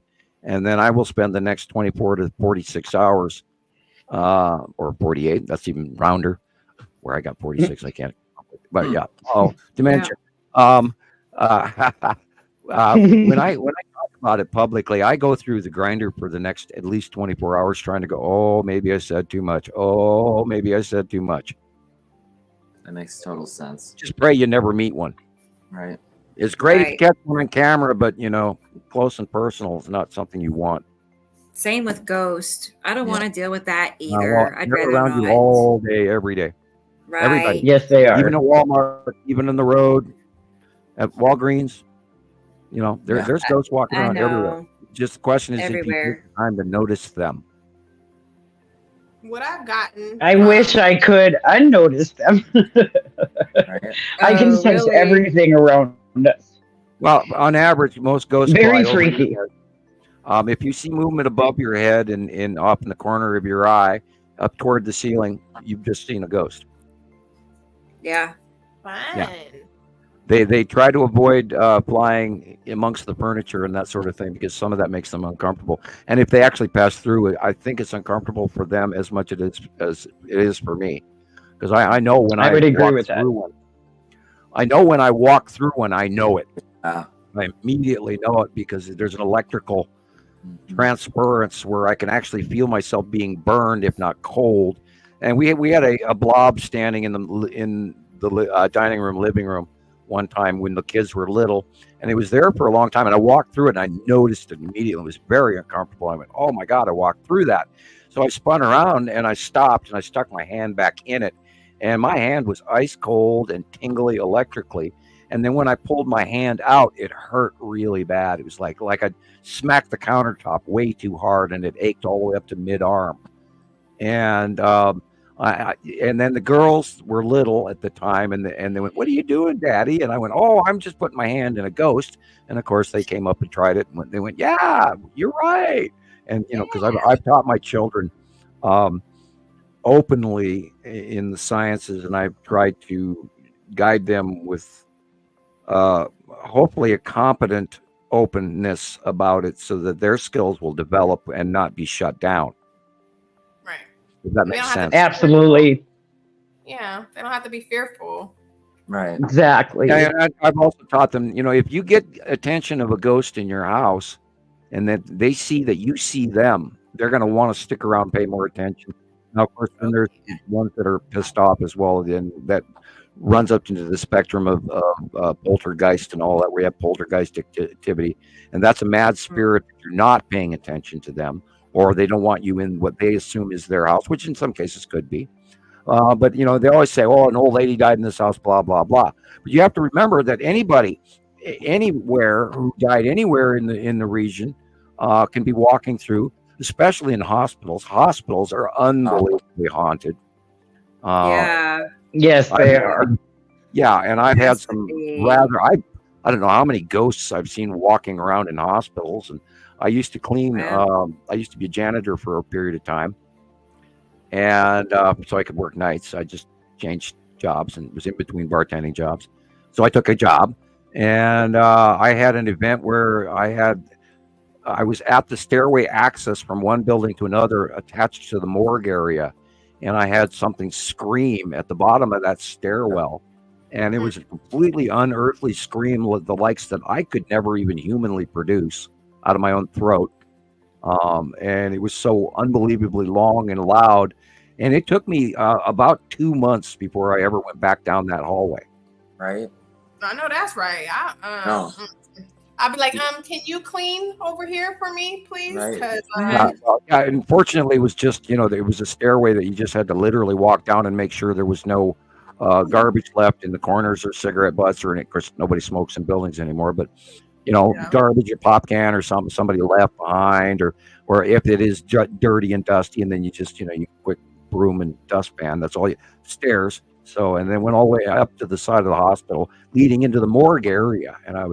And down at the bottom of that stairs, I heard one of the most loud, wailing, horrified, angry shriek, moan things I've ever heard in my entire life. And it was quite real. And I've never forgotten. Sorry, Sam. That reminds me of something. And after this, I'm going to swap. I'm going to bring Gillian on. I see her in the waiting room. Here, and I apologize. I was going to say, what? I said we've gone into ghosts rather than. Oh, I know. No, it's okay. But there was a time I went to this haunted hotel, right? In Eureka Springs. Yeah, Eureka Springs. It's called the Crescent Hotel. And, it's in that area. It's really iconic. You got to go see the Crescent. So we stayed in Eureka Springs for a couple of months, really. We were staying there. And we went there one day. Alan and I was just walking around, really. You can just walk around the hotel, basically. Up, I don't know. We were like on the 6th floor, probably. They have a balcony area. Long story short, that building used to be in the late 1800s. It's where people went for, to be cured in the hot springs, the hot waters, And so it was a lot of, like a hospital, it's where people went. They had a lot of tuberculosis back then, a sanatorium. Yeah. Okay. That. So long story short, we heard a person yelling bloody murder, and it made no sense. Alan and I looked at each other, but it was like, at top of your lungs, kind of screaming like somebody was in agony. I don't know what was happening. We both heard it. It made no sense because, it's a normal day. Sun is out, I don't know what we heard. I heard something. And it's like your body knows when you hear something like that it's not, this is something completely abnormal. And your senses pick up on it. And right. We knew something was up at that point. Where it's like, because there was no other reason why somebody would yell like that. So, but so Christoper, I'm going to drop you off. And are you going to be able to come back for the after show? Sure. Yeah. Yeah. Okay. Yeah. Okay. Well, I'll be sending out new links for that here in a little bit, and that will be. Let's see. Well, it's an hour ahead for you, so 4:30 your time. Cool deal. I'll see you guys. Okay. Okay. I'll see you here shortly. See you Bye, later. Christoper. Okay. Bye. And let's go ahead and bring Gillian on. I see her. She's probably all warmed up and got her tea. Right. Let's see. There she is. Hey, Gillian. Thanks Hi for being there. patient. Good to see you. Theo says hello too. Oh, good. Theo and the girls. Hello, Gillian. Hi there, Carla. How are you? Yep. We Hi, have Gillian. Carla with us. Hi, Leighandra. I think Cheers. Right. Is that your tea? Is that your tea? Yeah, my tea. Yeah, That perfect. tea was moonshine. Well, I'm joking. I felt bad for you having to ride your I bike don't in know the if you rain. can get moonshine. Yeah. Montana, they actually do sell Everclear up here still. So My goodness. I mean, in Louisiana, Oh, okay. definitely. So it's Yeah. available. yeah, You know where Hi, to go. Kitty Joe. I can't even imagine drinking that stuff. But Yeah. Hi, Tracy. Theo says hi too. He just wants my tea.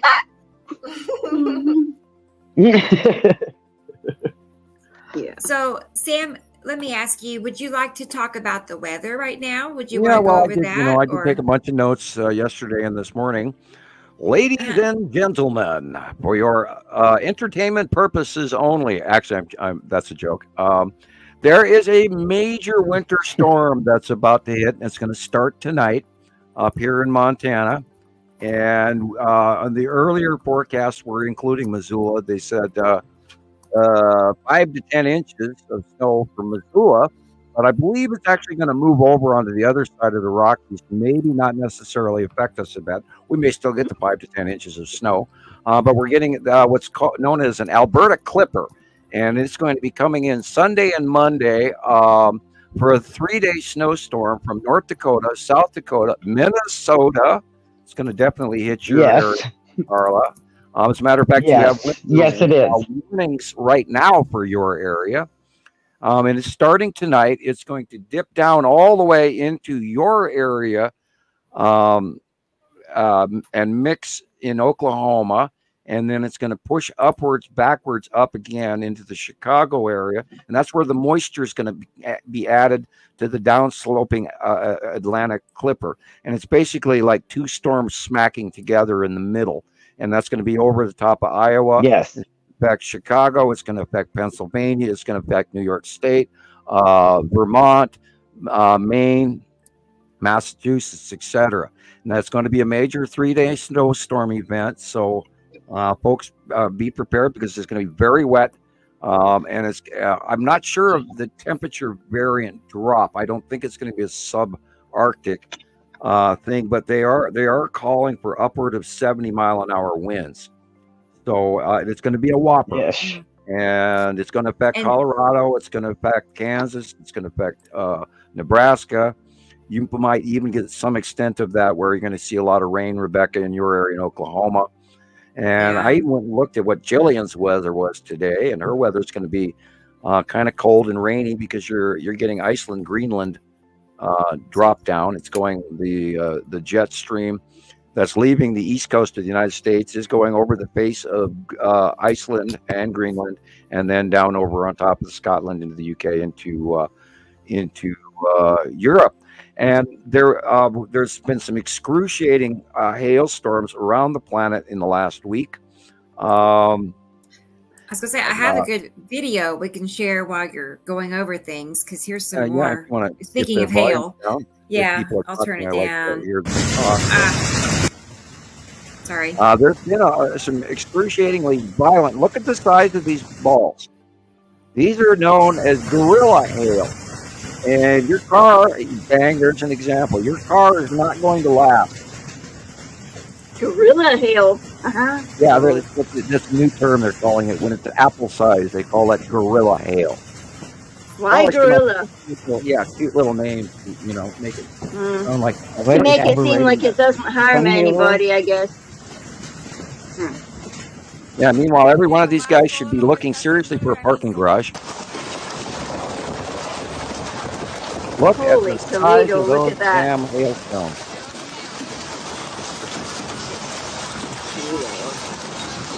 I just seen something on TikTok as well. Some chap called Reed Trimmer, and he was chasing some monster storm. Yeah, he's a storm chaser. He's actually quite well known.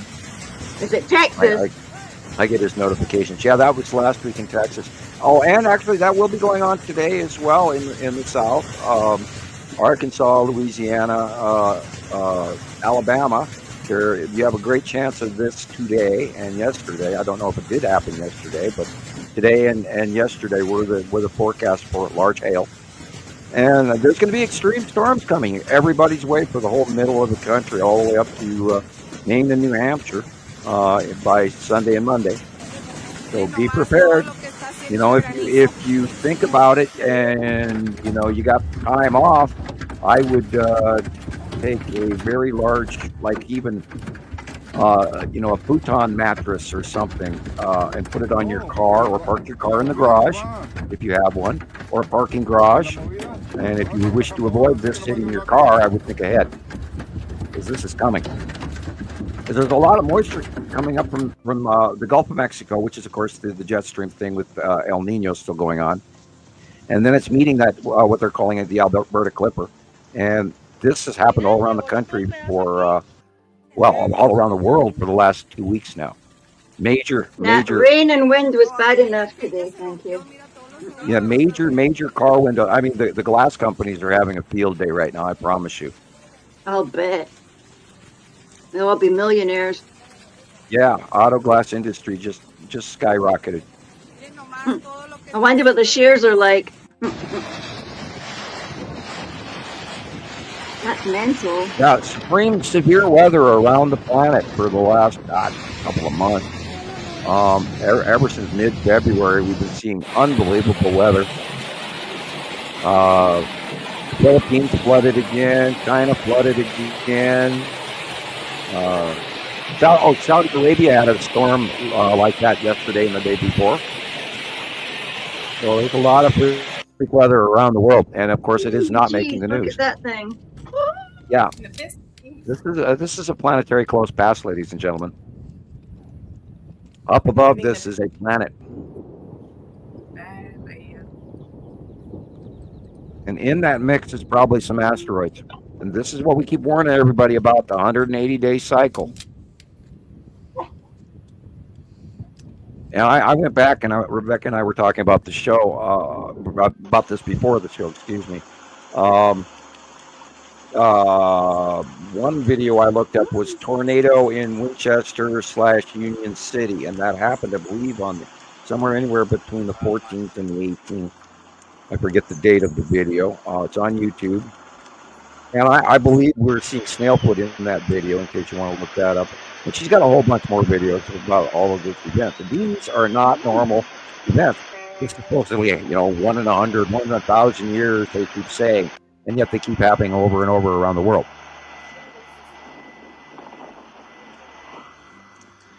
Yeah, our weather is no longer, we're not in Kansas anymore, Toto.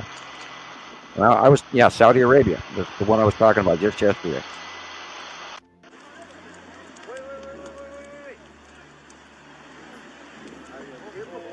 This is the desert, people.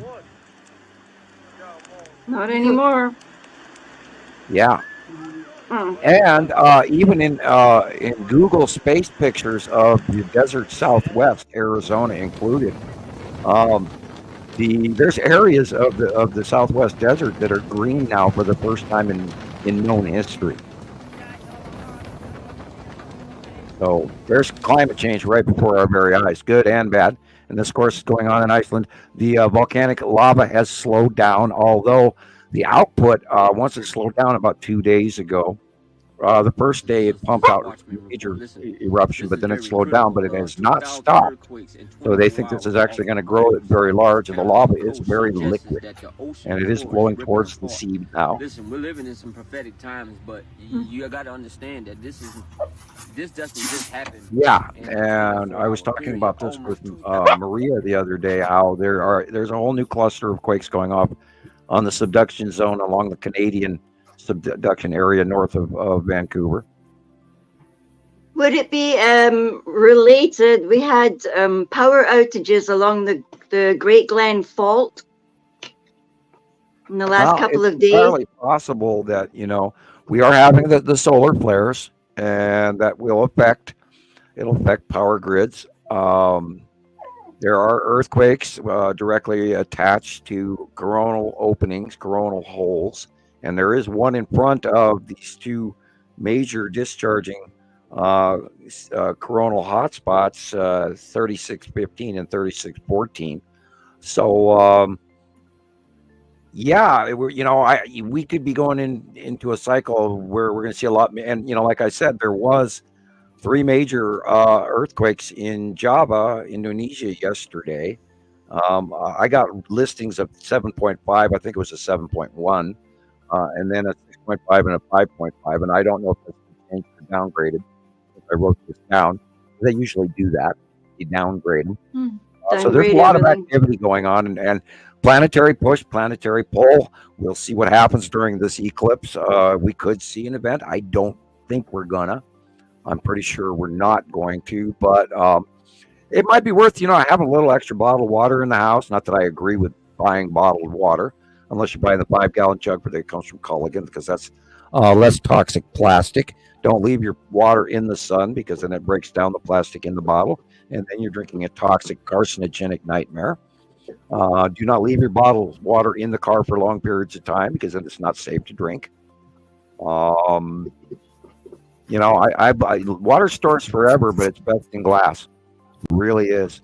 And the Culligan 5-gallon blue plastic is different than the throwaway cheaper plastic. So you can store it in that, or I could go on and on about storing supplies, because no matter what, you buy the stuff and it never lasts as long as you want it to, unless it's MREs. And then in case, I don't think they were ever edible in the day where they put in the package, but they last longer.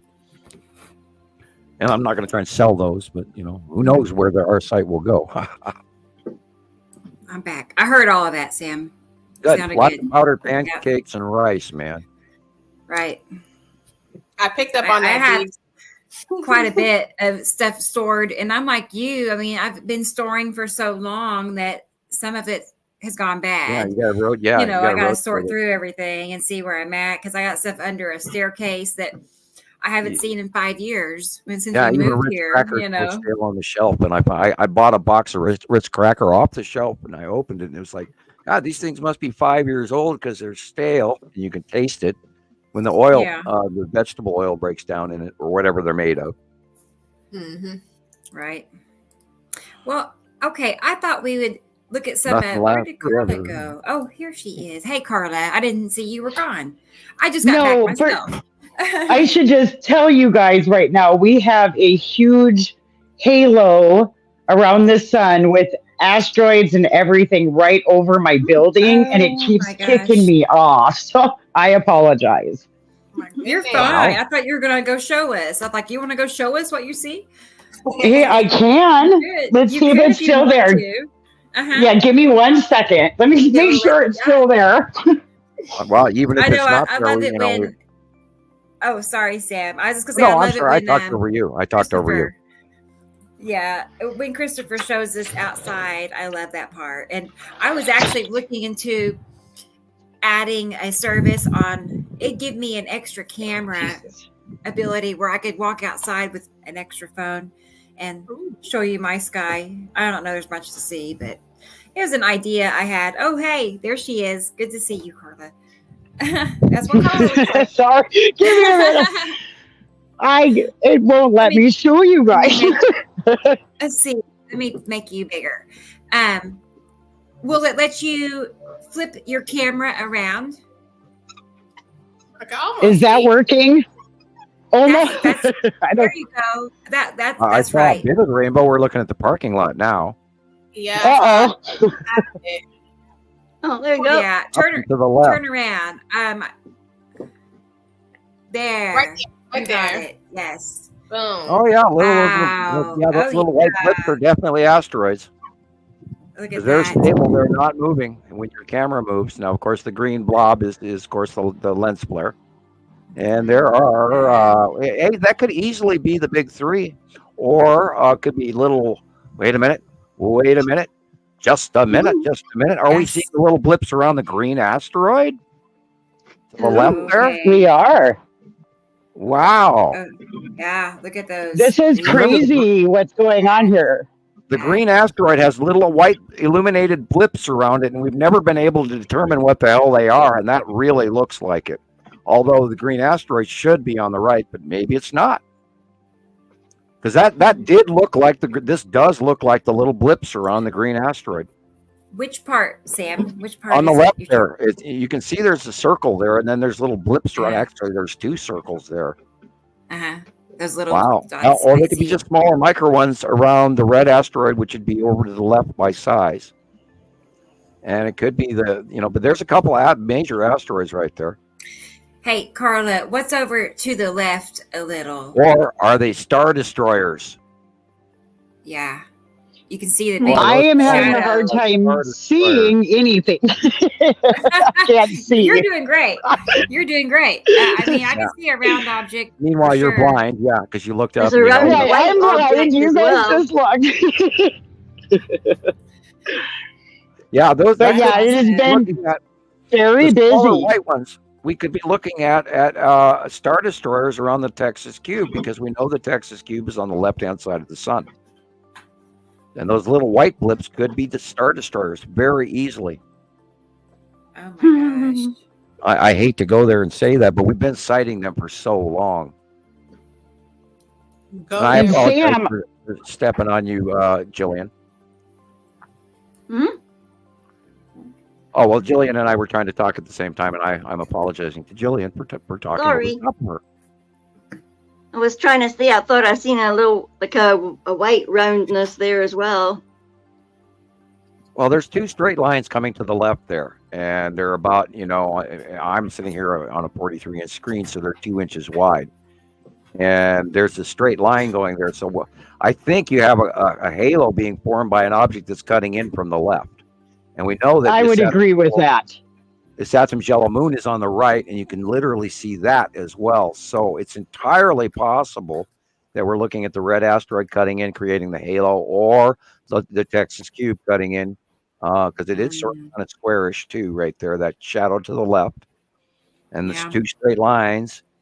And so we know that's up there. But this is, of course, you're down in Minnesota, which is very low.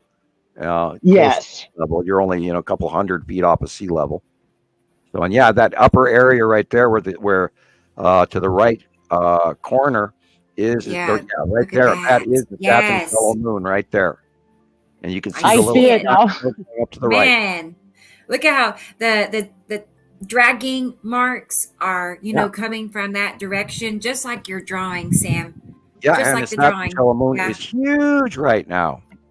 It is, absolutely. This whole area for people on and TikTok. We go back, all the way to 2019, and we chuckle and go, remember how small it used to be, and all that. How cute it was, and now it's just massive. Oh my hey, gosh. Carla, go back, turn around behind you. Is that Nipicity? Like opposite from our sun? Yes, right there. Is that what that is? I think so. And then go down to the horizon. Go lower down where you can see the trees and lower. Yeah. Yeah, that could be the open floor right there. Because you see the light blue down by the trees, and then boom, dark blue. Yep. There's a planet. Yeah, nope, you're spot on. Yes. No, I saw it very, very prominently yesterday. The little fingering base cloud thing, and I saw it just plain as day. And I was so proud of you, because you actually, in your video that you had done on our last show, had marked in the back view of Nipicity, and it took me a minute or two to catch up to what you already knew, and I was going, good for her. She beat me to it. Well, Sam, it's only from all the time I spent outside looking, as I figured out over time that Nipicity is either here or here. It doesn't move around a whole lot, but usually it's across from our sun. Usually, unfortunately, I have to draw it in the background behind on the site drawing because, and I'm going to have to figure out how we're going to do that. If we're just going to omit the planets and say, well, they're behind us, Carla. or if I'm going to have to actually draw in a westerly view, where I would hate to have to do two separate drawings, but it's almost getting to that point. Or I might have to just draw a looking straight up placement, which might mess with people that have been, running off of the out view drawings for all these years. It's almost impossible to draw now that the planets are all around us rather than in one out view area. And that's how this month's drawing came up. But have you thought about doing two drawings, maybe? Yeah, I've thought about doing, the straight on and then turn around away from the sun drawing. I've thought about it. But I wonder if people will, grab onto that, and then I'd have to post two pictures with each other. And we'll see. And then hopefully, if we get our technology upgrade here, where I can actually go back to doing show more or something like that, then I could actually include that in. Or I've even been thinking about trying to get my lab coat going here. The scientist's white lab coat and a big chalkboard. And I've got one. I've got a big whiteboard to use. And get the whiteboard pens and stuff and draw that up on whiteboard in front of people, in front of the camera. And as soon as I get the ability to actually upload videos, rather than, because I have trouble uploading one picture, let alone a video. And there's days that I stall and I wait and I wait and I wait and I wait. And then finally that damn picture, just one capture, got posted. And I'll sit there and I'll scroll and scroll. And I have horrible internet, by the way. That's why you do not see a live feed of me. You see the picture because my camera and my microphone will not upload at the same time. I think two drawings would be more work for you, but might be necessary because if people start to see the drawings with some of the planets missing, they will automatically think, oh, they're gone. They're no longer around. And that's not true at all. Right. But with this technology upgrade, we're going to have 3D renderings. I'm manifesting that. So it'll be better. It'll be easier and better for you. We're getting there. Yes, we're getting there. And I just want to, I saw earlier Sabrina is here. I want to say hi to Sabrina. And I see Freezy has joined us. And I need Maria. to go back to comment. Got Maria here from Alaska. So I think I got everybody. And you know what I want to do, guys? I want to look at some pictures from Robert in New Zealand real quick, because we left off our last show and he had sent pictures in and I didn't get to show his that day. Yeah, great work down there, by the way, Robert. He's got an eye. He's got the eye to spot these planets. And so yes, he does. He takes his own pictures and he's scouting out the webcams and getting screenshots for us. And remind everybody that he's in New Zealand. Yes. Consistent great work. Yes, and he's been a member of our Facebook sites for many, many years. A very treasured, valued member. Thank you, sir. Thank you. I want to say that he's the one that actually got me interested in looking at webcams near me. And I was like, let me see what I can see. And I've seen some things. All right, I think we all have. Right. Oh, boy. I know. It's like, where do you start? And I just wanted to say hello to Irene quick. Yeah. Oh, Irene, is she here? Yeah, she asked me earlier for yeah, looks like she's here now. Okay, Irene. Well, good. I'm gonna put your name down here. But I'm glad you're here. She's my friend in Florida, so yes, it's nice to have her in here. She's so nice. She really is. Super sweet lady. So she is. I agree. And I saw a person, Bogley. Here he is. Can we send photos, video to you? You sure can. Let me get the banner or the website. Did I delete it? I wouldn't do that. It looks like I did. Give me a second. I'll retype it. Oh. But yeah, I was like, it's not here, so I must have did something. All right. It's easy. And then you can email me your pictures and videos, okay?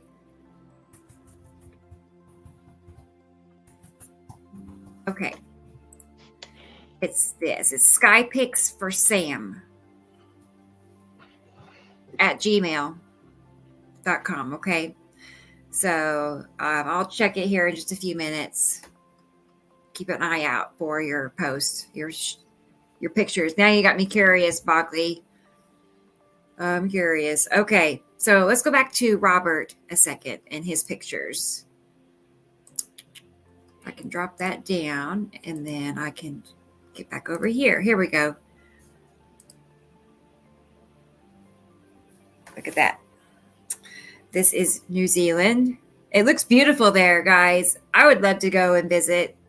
It looks so big, doesn't it? Uh-huh. Do you see how small the suns are?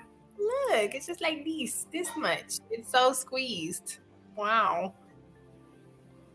That is amazing. I mean, what's happening with that band, Sam? Is that Yuri? That's the Necessity Band.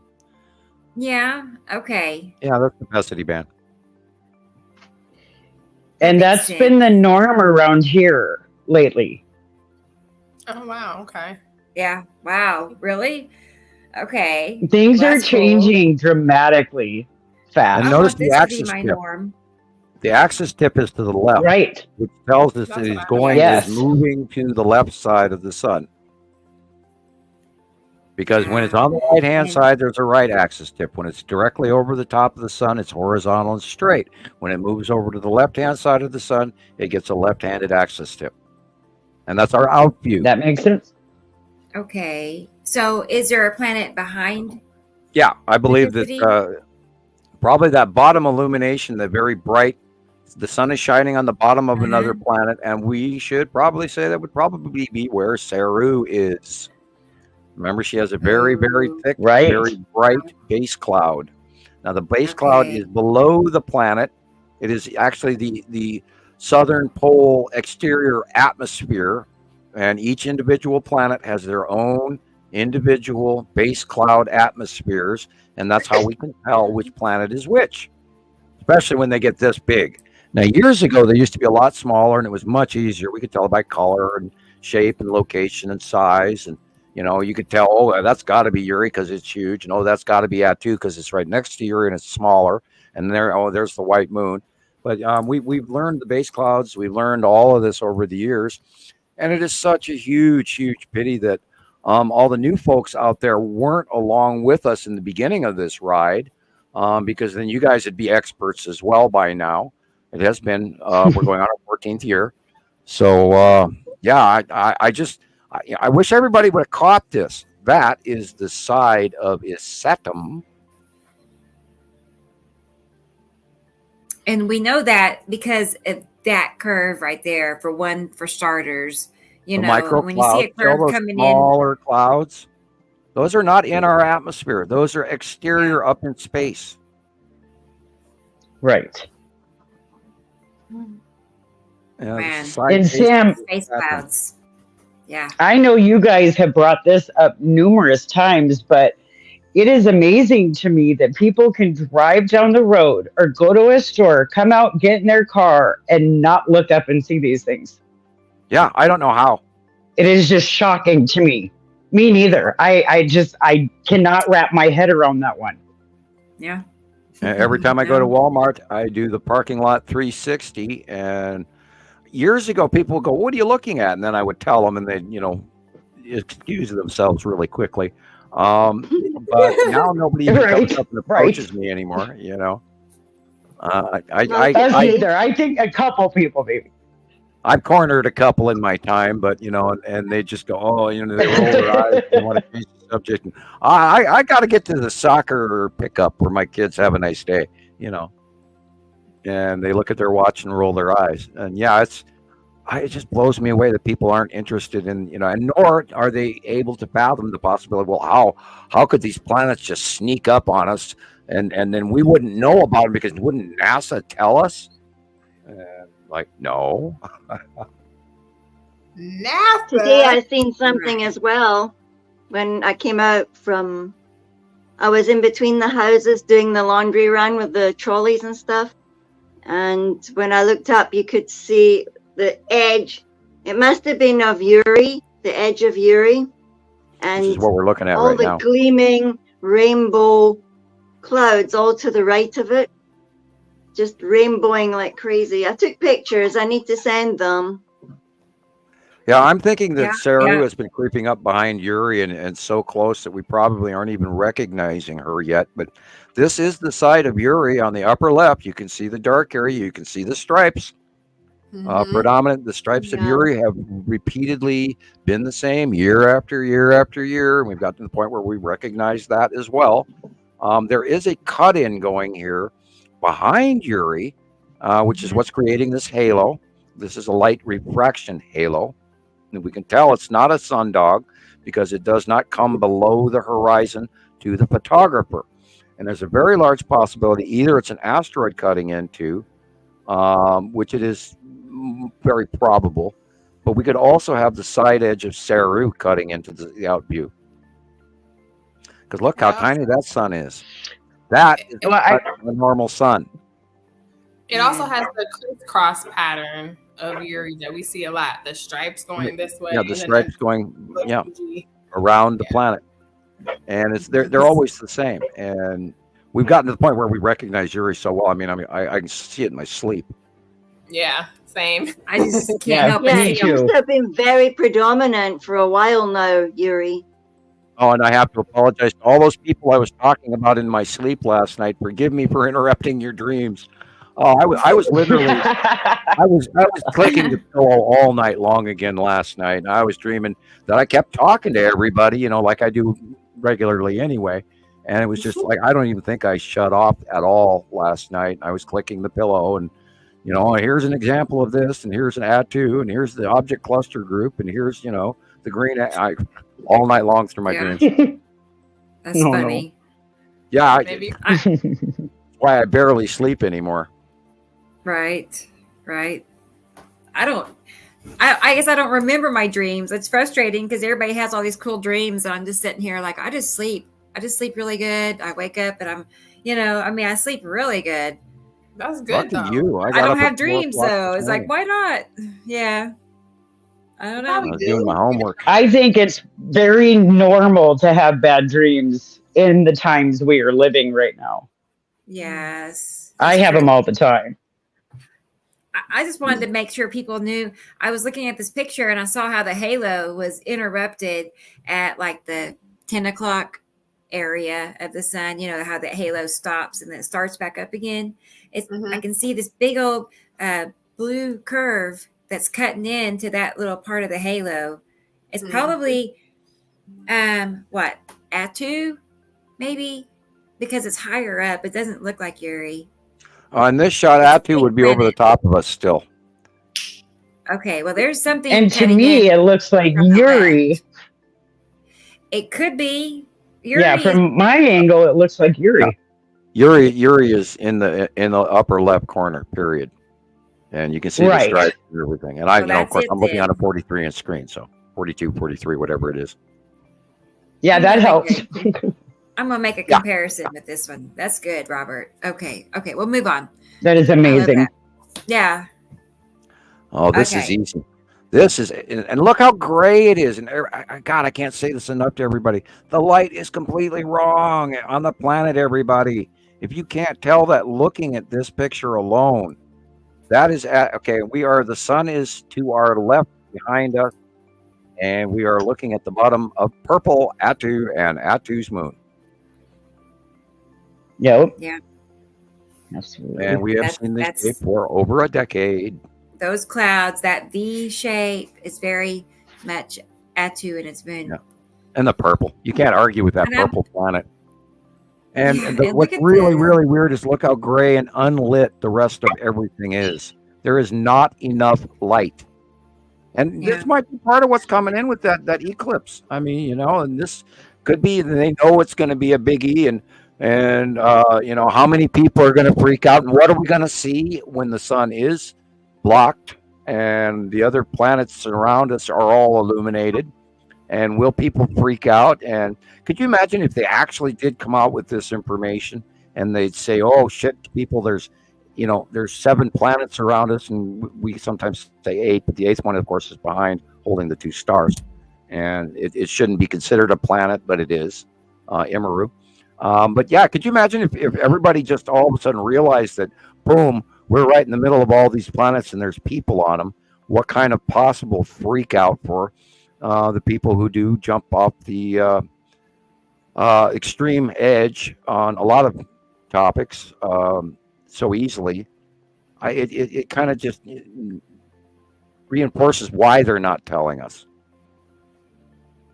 Exactly. That's a cool picture. He must be this kind of reminds me of the asteroids at the base of Nepesity. Nepesity 4 with the rounding asteroids, because there's 3 at the front of Nepesity, and this could be the big 3 right here. 1, 2, 3. Like that'd be just straight up based on what I'm seeing. Like he's doing a panoramic above him, and so just like straight above is those asteroids passing by. Just looks like the sky is boiling. I didn't even see the trees on the top. My brain didn't even register on them at all. I know. It takes a minute. It's teaser. Yeah, widescreen shot.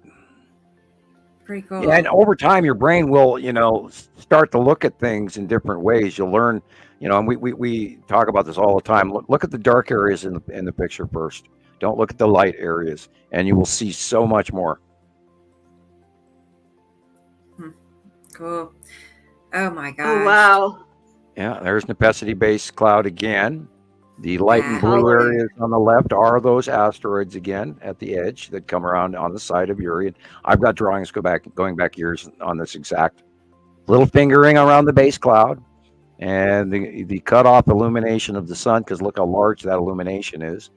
So it's entirely possible. There is a sort of a green blue off in the distance on the left, and that could easily be Saru. And, she could be right up on our noses and we wouldn't be able to tell right now because Uri is still blocking the view. That's gorgeous. All right. Yeah, I wonder what they must see, being that they're down on the southern half in the southern hemisphere. There's got to be a complete same view, but slightly different. And I always try to work that out in my head. And, unless I'm there, I don't figure it out. Yeah. I was just looking at how the sunlight is. The lighting. Look how screwy the lighting is.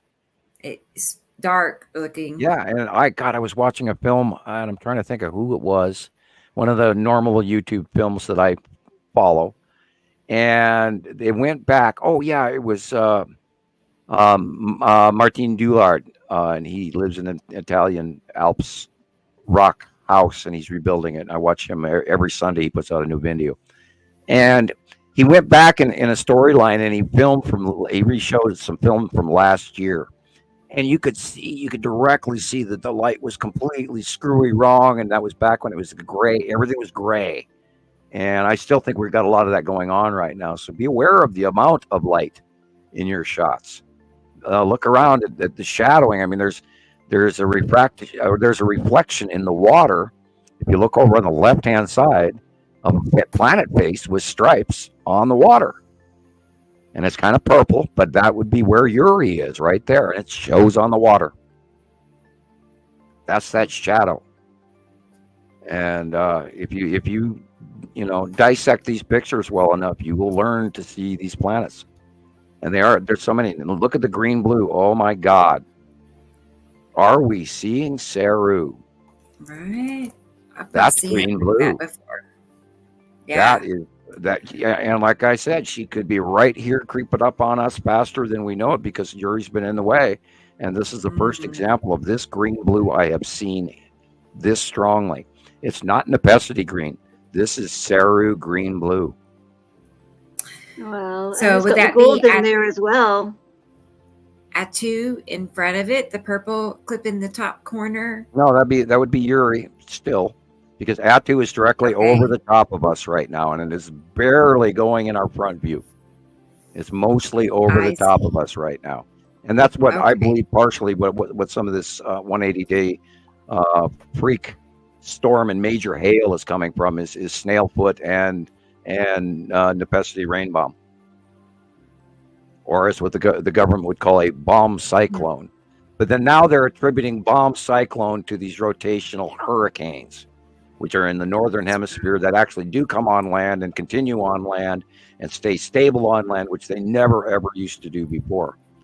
This one, I remember this. This Christoper got a bunch of stuff like this one as well on the left, and that is, believe it or not, that is the Tan asteroid group from the OCG Salamander cluster group off the side of Uri. Uri is right coming in over the top of us in these two shots. And those are the asteroids between Uri and us. And this is what's going to cause hellacious storms, hellacious lightning discharges, freak weather from hell. And we got a lot of captures in the last 2 days, just like this. And look how gray it is. Look how gray it is. The light is wrong, guys. Yeah, the coloring is weird.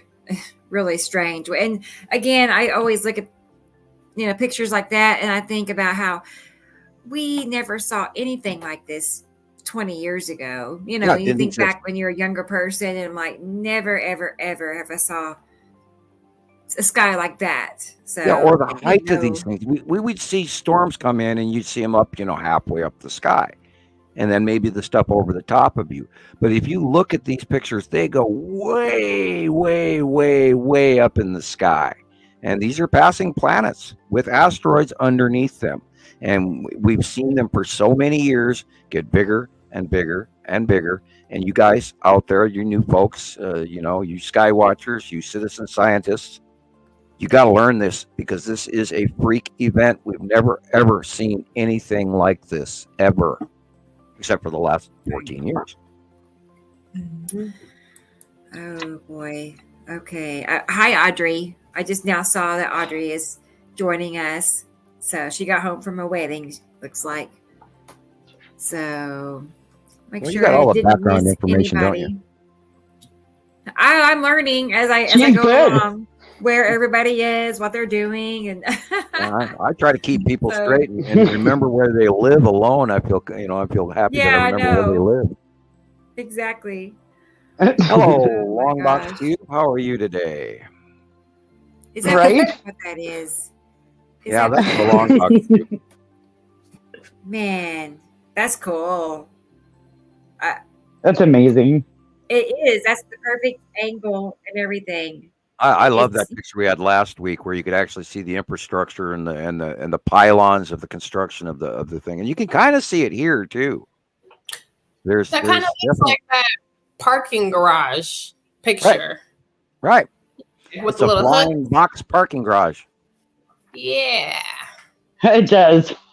And they ship the cubes through space through a wormhole, and they park all of the star destroyers on them, and the support craft and the fighter docking stations and the fuel tankers and you name it, and the container pods and all of this crap in those larger ships. And then they send them through a wormhole, and then they get here. And the reason it's called the Texas Cube is because the first arrival, and we were joking about that before the show as well. It took 10 years for that information to come back out a second time. It was captured over Texas, and it came out of a wormhole over Texas, and I'm going to drop a bomb, over the Texas Collider for a reason. Look it up, think about it, study. Yeah. I'm not going to give out all of that information, but the same reason the Norway spiral occurred over Norway and Germany was the same reason the Texas Cube appeared out of the wormhole over Texas. What do those both have in common? A collider. Interesting. This is good.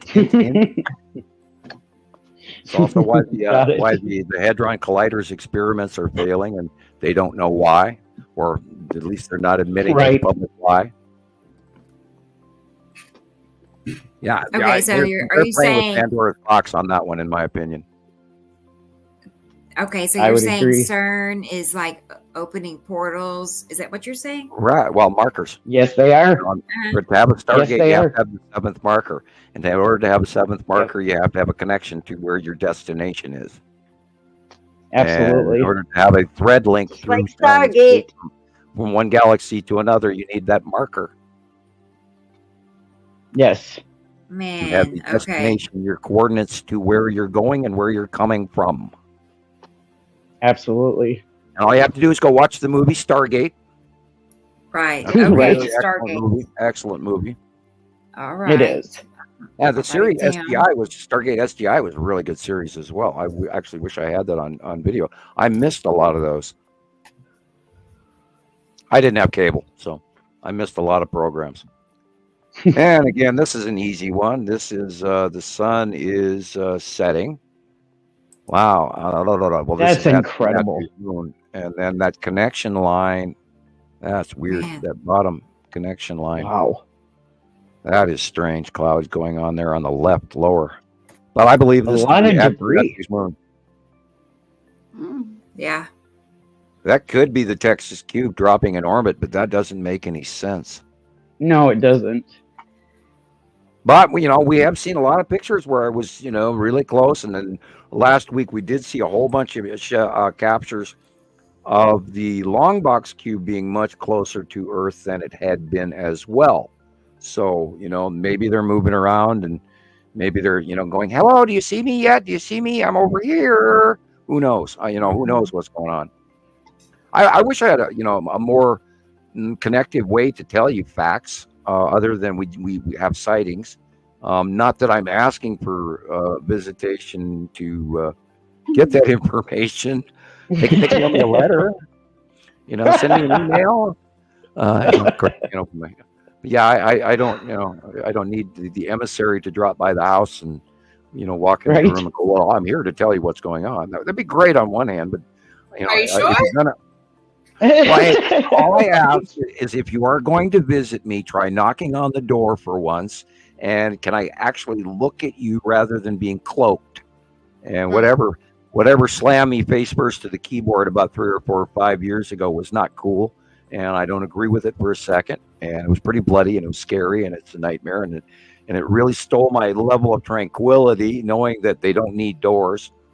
So, Right. Anyway. That's bothersome.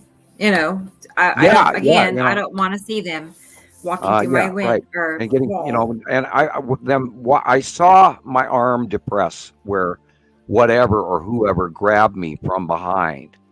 And I had about 3.5 seconds to look down and go, "That's not me moving those muscles, and how are they squished in?" And then the next thing I know, I'm looking at LJG, MNFR up close, and it was painful. I got face slammed into my desk, and then they tried to retag me or sample me or whatever, but then I ended up escaping and then bloody run. And we've talked about this on previous shows, but anyway. Right.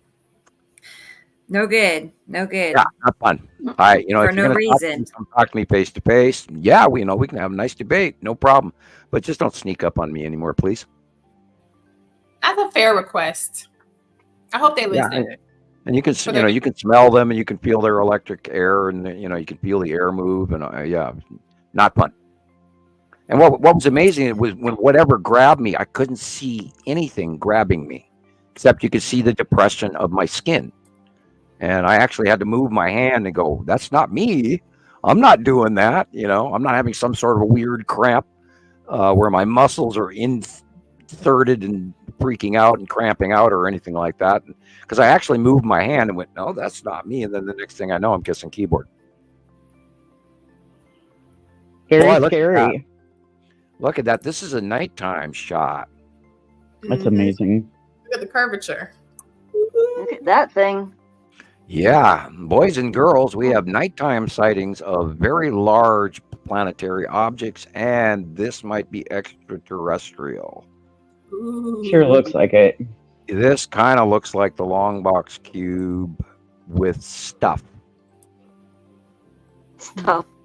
and then the front would be this the side orb, because remember both cubes have a side orb, and that side orb we've got documented sightings where that side orb gets struck by lightning, and then a shaft of straight, very thick electricity goes from the side orb to the cubes. So it's like a receptor module to power the cubes, pulling in from lightning. And we know that alien spacecraft do draw energy from lightning storms. And their anti-grav and all that has to. I'm sure it has to do with reversing polarity on their exterior hull, and so and plasma. Reverse, like a reverse plasma versus our plasma versus the opposite polarity, using magnets and cold and all of that, and they know how to float stuff with using cold and magnets at the same time, and that's pretty much the technology of how they anti-grav hover. Because they can have carbon fibers laid out are excruciatingly strong, and humans are just now starting to build on carbon fiber technology, and I'm sure the elder races probably have known about that for millennia. Okay, this is kind of a weird photo. I'm sort of nauseous looking at it. Yeah. Jeez, yeah, me too. Yeah, this is probably. I'm gonna briefly touch on this, and this is probably Atu. I'm glad I wasn't that the curve though. Man, that's the angle's crazy, but it shows how rounded it is, as it goes behind the tree there on the left. Yeah, dark blue line that goes up and round. Really round looking. You hear the seasick sounds in the background. Get the bag with the garbage can. I'll have to try that angle sometime. Yeah.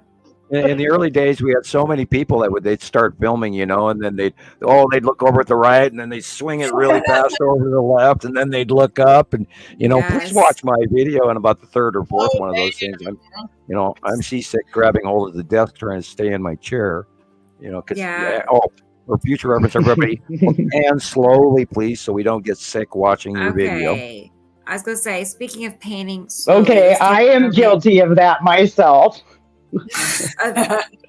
Jerking around. It takes practice. My husband tells me, he's like, take lessons. You're going way too fast, he says. You have to hand slow. Yeah, we can all take lessons from Tony in Switzerland. Yeah, and I saw a bunch of Tony's work this week. Excellent job, Tony. Thank you so much. Thank you. There's no way for us to thank you enough. And damn, I just amazed at the colors. I'm thinking he's filtering a good portion of this, but boy, even if he's not, he gets some unbelievable skies up there. Hello, green asteroid. Jeez. I was gonna say, is that our moon? But I see a dot in there. Look at that. Yeah, that's right where the green asteroid, and that is the base cloud of whoa. I was gonna say something weird, but that looks like Uri right there. Duh. And I always get lost in the full 360 pan. I always expect to see more of the sky. And then we're back around again. Yeah, there is Saturn Jello Moon with the stripe on it. See the ion stripe leading off to the back, and that would be Saturn and Nibiru right there. And yet we're coming back around already again. That's the Nipicity location. The Nipicity and Green Asteroid are buddies. Okay, that is Atu's moon, with the red asteroid underneath it on the left. And that is cutting into a Saturn Jello Moon right there. And the side of a Saturn and Nibiru in the background behind a Saturn Jello Moon. Look at see the flame-like cloud path? That is the ion trail off of Saturn's moon without a doubt. Wow. Yeah, because it's right there, quite defined by itself, isn't it? Yeah, and Saturn's yellow moon, flame-like clouds. There isn't any of the planets that even remotely come close to those flame-like clouds. Atu and Uri are bubbly, and Nipicity has the fingering base cloud with the snorkel drop, and of course Atu does the snail foot drop, and Nibiru has a very wide-fingered, as if a hand was holding the bottom, a very wide-fingered base cloud, where Nipicity has multiple little smaller fingers. and they're more regular and more uniform, whereas Nibiru's is spread apart. Saru's base cloud, of course, again, is that white, very wide, single-banded, illuminated, bottom rounded base core with an open, empty core like Nepenthe, but different. The core cloud is way thicker. Of course, Saru is like 50 times. Well, I can't go 50 times. About 10 times the size of Nepenthe.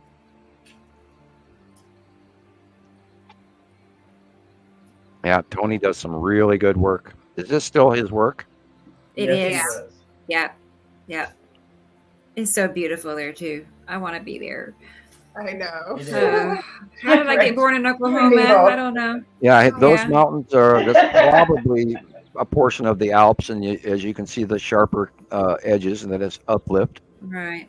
And the top of Mount Everest, for example, if you go up there and you take some of the geological rocks home with you, I imagine you would. At least one. This is from the top of Mount Everest. That actually is made of limestone, and it actually from the seabed, and it has small crustaceans in it, and that's being uplifted from because the Mount Everest used to be underwater, and when India moved off of Pangaea and went across the Indian Ocean from the southern hemisphere where the Antarctica is, over about, I think, 10 million years, which was really fast for continents moving. I think it moved like 10 inches a year for a couple of million years, and then crashed into the Asian plate, and that is what is building the Alps and everything and pushing them up, because the Indian plate is still crashing in and pushing stuff upward. And that is right there is the edge of Uri, and that is the edge of his Saturn's yellow moon again, because he hopped. Went from one side to the other. And we're probably looking at the bottom of Attu above us here, because he's rising up. Attu's moon, and some asteroids going vertical. Look at those asteroids. That's stuff.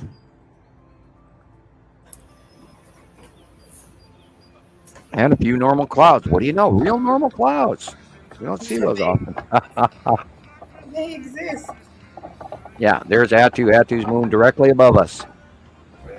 And it's been going on for a few weeks now like this, where, it's just been straight up most of the time. And we've stopped seeing the incoming onset that we used to see. Yeah, like that big black gray blob that was just over to the left there was the red asteroid, and it's entirely possible that the green asteroid, or wait a minute, that might be the Texas cube right there. Don't know. But yeah, they're always in the same place until they move and change over short periods of time, month to month to month to month. It takes 2 to 3 months for major transitions to happen. But this is what we document at Montana Skywatcher. But you can always see those curves, those V and U shapes across our sky.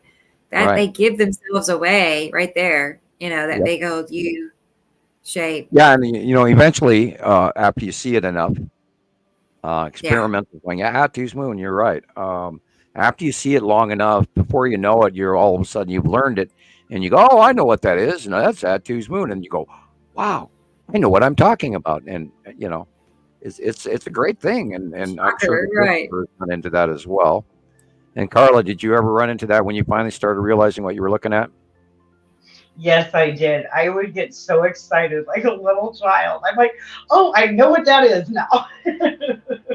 It took time, I will be honest. And now with everything kind of on opposite sides and doing weird things, there are days when it's just, the sky's so overwhelming. I'm like, okay, I got to think for a minute what that is, because it's changing so dramatically. But like you said, you get kind of excited, or at least I do, when you're like, yep, that's what this is. And it makes you feel good to tell somebody what it is. And how does the hubby, does he recognize them as well? Oh yes, absolutely. He's more of a trained eye. He's your age. I'm 10 years younger. So he's kind of the one that guided me initially. And awesome. So yeah, it has been, and then it turned into teamwork after many years, and I like you guys touched base on this before, but not everybody has that luxury of having. No, it's rare that you have two people in a relationship that actually both are on board with it, because we've unfortunately had a lot of folks that said, I'm getting a divorce because my wife thinks I'm insane, that kind of thing, or the other way, or my husband thinks I'm absolutely batshit crazy, and they don't want to talk to me, and they won't let me on this, and so I have to, we didn't we lose like Italian Skywatchers for that reason, I think. Yeah. By the way, if you're out there in Italian Skywatchers and you do speak English, please reform Italian Skywatchers. We'd love to have you back. You have a great point of view that we don't get very often. Unfortunately, we've lost a lot of people since COVID. Carla? Yes. Carla, did your husband see the planets before you? Yes, my husband did see the planets before me. Wow. He used to drive. Well, he's a painter for a living, and then he got hurt, so he did a lot of driving. I was going to say he must be outside or something to be able to see them. Yeah. Yes, he would drive. He'd see the sunrises and the sunsets, and he's like, something is not right here. And I think about 2010, 2011 is really when he noticed it. It took me probably a good 2 years to get on board with it, because I didn't understand it at first. But then when I started seeing it with my own eyes, I'm like, this is not normal. And, Rebecca, I think it was you who made a key point earlier. I do not remember growing up with skies like this. So to me, that was a dead giveaway. No. So wow, you must have been so excited when you started seeing it too. I was. I felt like a little kid. I'm like, oh, okay, I see it. But you still get like that if you see them and you're like, oh my God, look at that at the window, like you're doing your work, and you're like, ah. I know it. I will really learn how to multitask. Yeah, you have to start saying like, click, wash, click. Exactly. It's always click. Exactly. Like Rebecca said, if you got a shot, take it. Yeah, I was on a corner now when I was coming home, and all I could see was I kept looking backwards, and there was this one woman walking towards me, and I didn't realize she was actually one of the lassies who used to work with me. And she's looking, what are you looking at? I'm like, oh, it's like too much to explain. And she's like, then she wanted to talk dog because her dog's the same breed of dog as mine, but she kept looking like where I was looking, and I could see the beams of light going. You know how something big, like it must have been an asteroid of some sort, just covers the sun, and the beams shoot up like that. Right. And it just started happening as I turned the corner to come home. I thought, oh, look at that. Oh. But every time that it changed, that the rain would rain on us because it was cloud bursting. It was just so much water came out of the sky today. When I was walking up and down between the care homes, at one point the drains couldn't take all the water. Wow. It was the one year when 2 years ago it was fountaining out in front of the care home. The water was just fountaining out. Jeez. Hey, I just want to add real quick that these are pictures from T. Racy in UK. She sent me 3 pictures. And yeah, that's why I'm stalling on these, just so everybody I'm looking at this illumination, and my mind has gone to a couple of different things. But if you go back, that I think may be the base cloud of Nepesi. See the 1, 2, 3? Yeah. Where the snorkel dropped, and it is green. But then, go ahead. Yeah. Well, okay. See how at the corner where the rooftop and the tree is, there's a so it starts there. Yeah, there's and that I see dark this area, and that could angle. easily be Atu's moon. Yeah, there's like this. Got the bubble clouds there. Right, and then all we know that behind Atu is usually Nepesi, and this could be very easily the side illumination of the bottom of Nepesi and the snorkel, the drop-down base cloud, and it has 3 rings. And if you count them, there's 1, 2, 3. Yep. Sure is. And then it looks like the core, underneath it in a darkened, slightly tipped to the left axis, which we just saw in other pictures. So this could easily be the bottom of Nepesity being illuminated. And then the upper left corner in the dark blue would be probably Atu's moon. And Sam, I just want to tell you something real quick. My husband wants me to tell you guys this. A lot of his training came from the Navy when he was on his ships years ago. So that's kind of what he was trained to do, was to watch. Yeah, and they do use the sky. They for a lot of direction. Right. So I think that's where he got a lot of his gifts, and then it just kind of all came together for him. Yeah, I imagine that's quite an education to be out on the ocean and paying attention to the weather, and what 4 hours from now is going to get you, and you got to pay it. You have to look ahead. And naval training is very extensive. There's lots of math and other kind of things that they do end up having, and which is great if he's on board with this and he actually has Navy qualifications. Then I feel better, and B, congratulations to him as well for seeing this. No, thank you, you guys. Thank you. I mean, you guys out there, everybody out there submitting this information is what makes this work.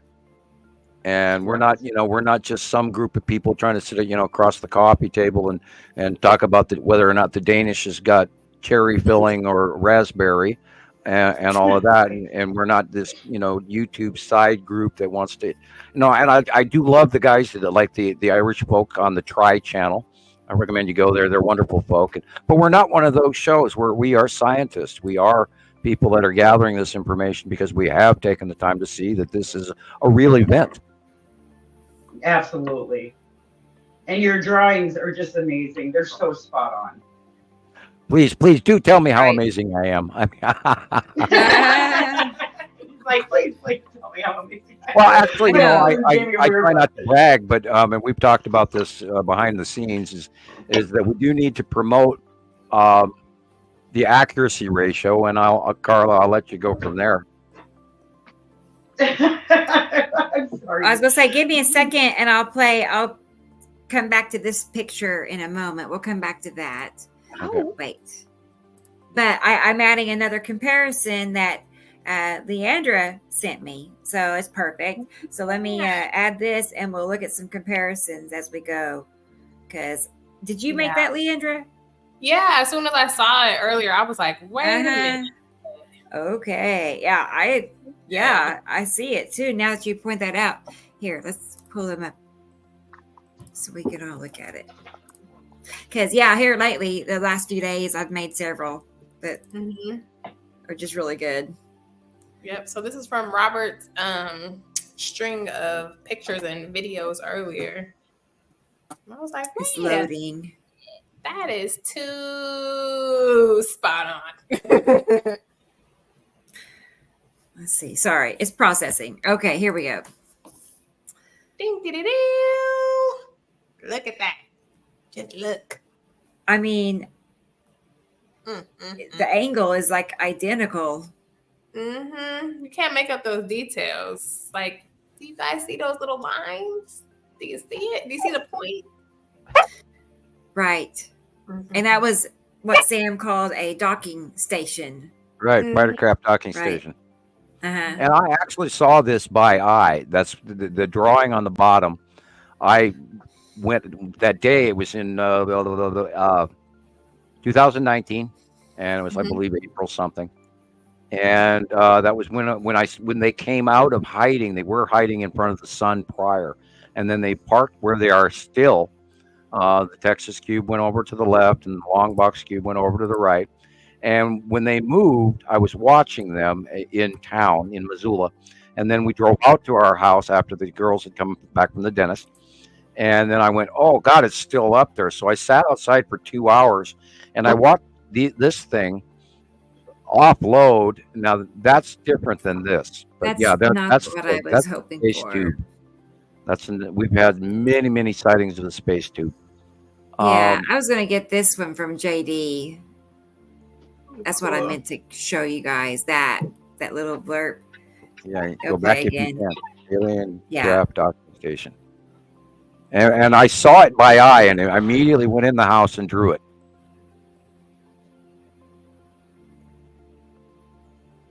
That's all he caught. He just caught that little blurb, you know. Yeah, he had a double blur because he had the rod. He had the space rod flying through the garage, and that's different than Yep, that's crazy. Now there are space creatures called rods, and they have these little spiral, almost like a Archimedes screw, where they use the screw to travel through air, and I think they're semi-invisible to humans. This looked very much. This was out in space, and it looked very much like the docking station. So you said space beings as an entity or craft? Okay, for those of you who have seen Star Wars, they're like Minox. They're like a bug in space. Space bugs, space creatures, space whatever they are. They're or like suckerfish or something. The Minox would attach to ships and then chew on the power couplings and all of that. That's the Star Wars version of it. But there are space creatures that, you know, like those little suckerfish that sit on the side of sharks or manta rays, and they go along for the ride, and then they suction click up onto the side of things. Well, there are creatures in space that I believe that are occasionally brought in on the side of ships that do come into our atmosphere and land, and then the rods escape and leave and fly around for a while, and probably eventually end up leaving our atmosphere and going back up into their natural realm or dying. Who knows? I don't know what happens to them, but there's been sightings for many, many, many years of what they call rods. Very these little cylindrical. They're like a noodle that spins through air, but they're alive. I don't see them. Excuse me, Theo needs to go out. I'll be right back. Okay. Okay. Thank you. Come on. Yeah, and it's cough drop time. That's one. I just didn't know that asteroids were so colorful, but they are. Yeah. They are. They're actually pretty. Asteroids are pretty. Oh, in the early years, we saw them way out in deep space, and they were more recognizable than the planets were at that time. And this is part of what prompted me to start looking in a specific area in the shots and start blowing that area up when we first started seeing the second star, all the planets and the object cluster groups and all the asteroids. And the asteroids were actually giving off light independently on their own. They were self-illuminating. And this is how we named the green asteroid, the blue asteroid, the red asteroid, the lead asteroid, the spiral asteroid, Big Sister, Little Sister, and now Lorraine. And those are just the listed asteroids that we've acquired names for because of their outward appearance, their activity, etc., that were self-luminescent. And we're going to have a whole bunch more of that. And I even I sent Rebecca earlier a picture of a purple illumination, and I believe that to be like a nighttime @2 illumination. I had that. And it could be illuminated facially by a self-illuminating, for instance, the red asteroid, which is close to @2 currently. Bear with me. Whereas the lead asteroid is farther away right now. But if it self-illuminates, it will show a refractive color off the face of the planet. And if it's close to Earth at night, it would be showing the planetary refractive color, purple. And we have a bunch of nighttime sightings of all sorts of really intensely large objects showing up at night. And that's also expected to happen more now because they are going beyond Earth and they are above us, and they are going into the light. So we are seeing facial values of them, because prior to that we were staring at nothing but their dark side, and only when they got side illuminated did we see a side illumination crescent generically for the first many, many years, until of course, but then we identified the cloud bases, and this is the picture. That's cool. Now you cannot say this is a grow lab in a very large city, because it would have to be a much smaller photo. This, I believe, is the side face of @2 being illuminated at night. So it's and true the white moon is over to the right. Is it true that asteroids were more easier able to see their color in the earlier days than they are now? Well, they're so big now, but now that they're passing Earth, and they're going beyond us. They are more illuminated facially. Before we didn't get to see that. We saw the dark sides of them. Now they're going beyond us, so we will see facial illumination of them at night. Because the other side of the planet is being illuminated, and we are on the dark side when we're at night. We're on the dark side of our planet looking out. And people have been, well, wouldn't we see, why don't we see the planets at night? For years, people asked it, and I said, well, because they're between us and the sun. But now they are going beyond Earth and past us. And this is what we're seeing, a facial illumination of purple planet Atu. And if I can jump in for a minute, I don't know if any of you guys have experienced this with people, but this is a family member issue here, but some of my pictures, have color in them. Like Sam said, they're bigger, they're more illuminated. But I've had family members tell me my photos were not real because of the color in them. Right, because they can't believe that it was in their sky. Well, I haven't had that exact experience. I've just had people think that sometimes I filter some of the more colorful pictures, but I hardly ever do. If I do, it's just a little to bring it out more. But that's exactly what I saw in my sky view is what I present to people. So maybe they just have a hard time believing it, like Sam said, like cognitive dissonance. And that's what I think their brain is telling them there's something wrong.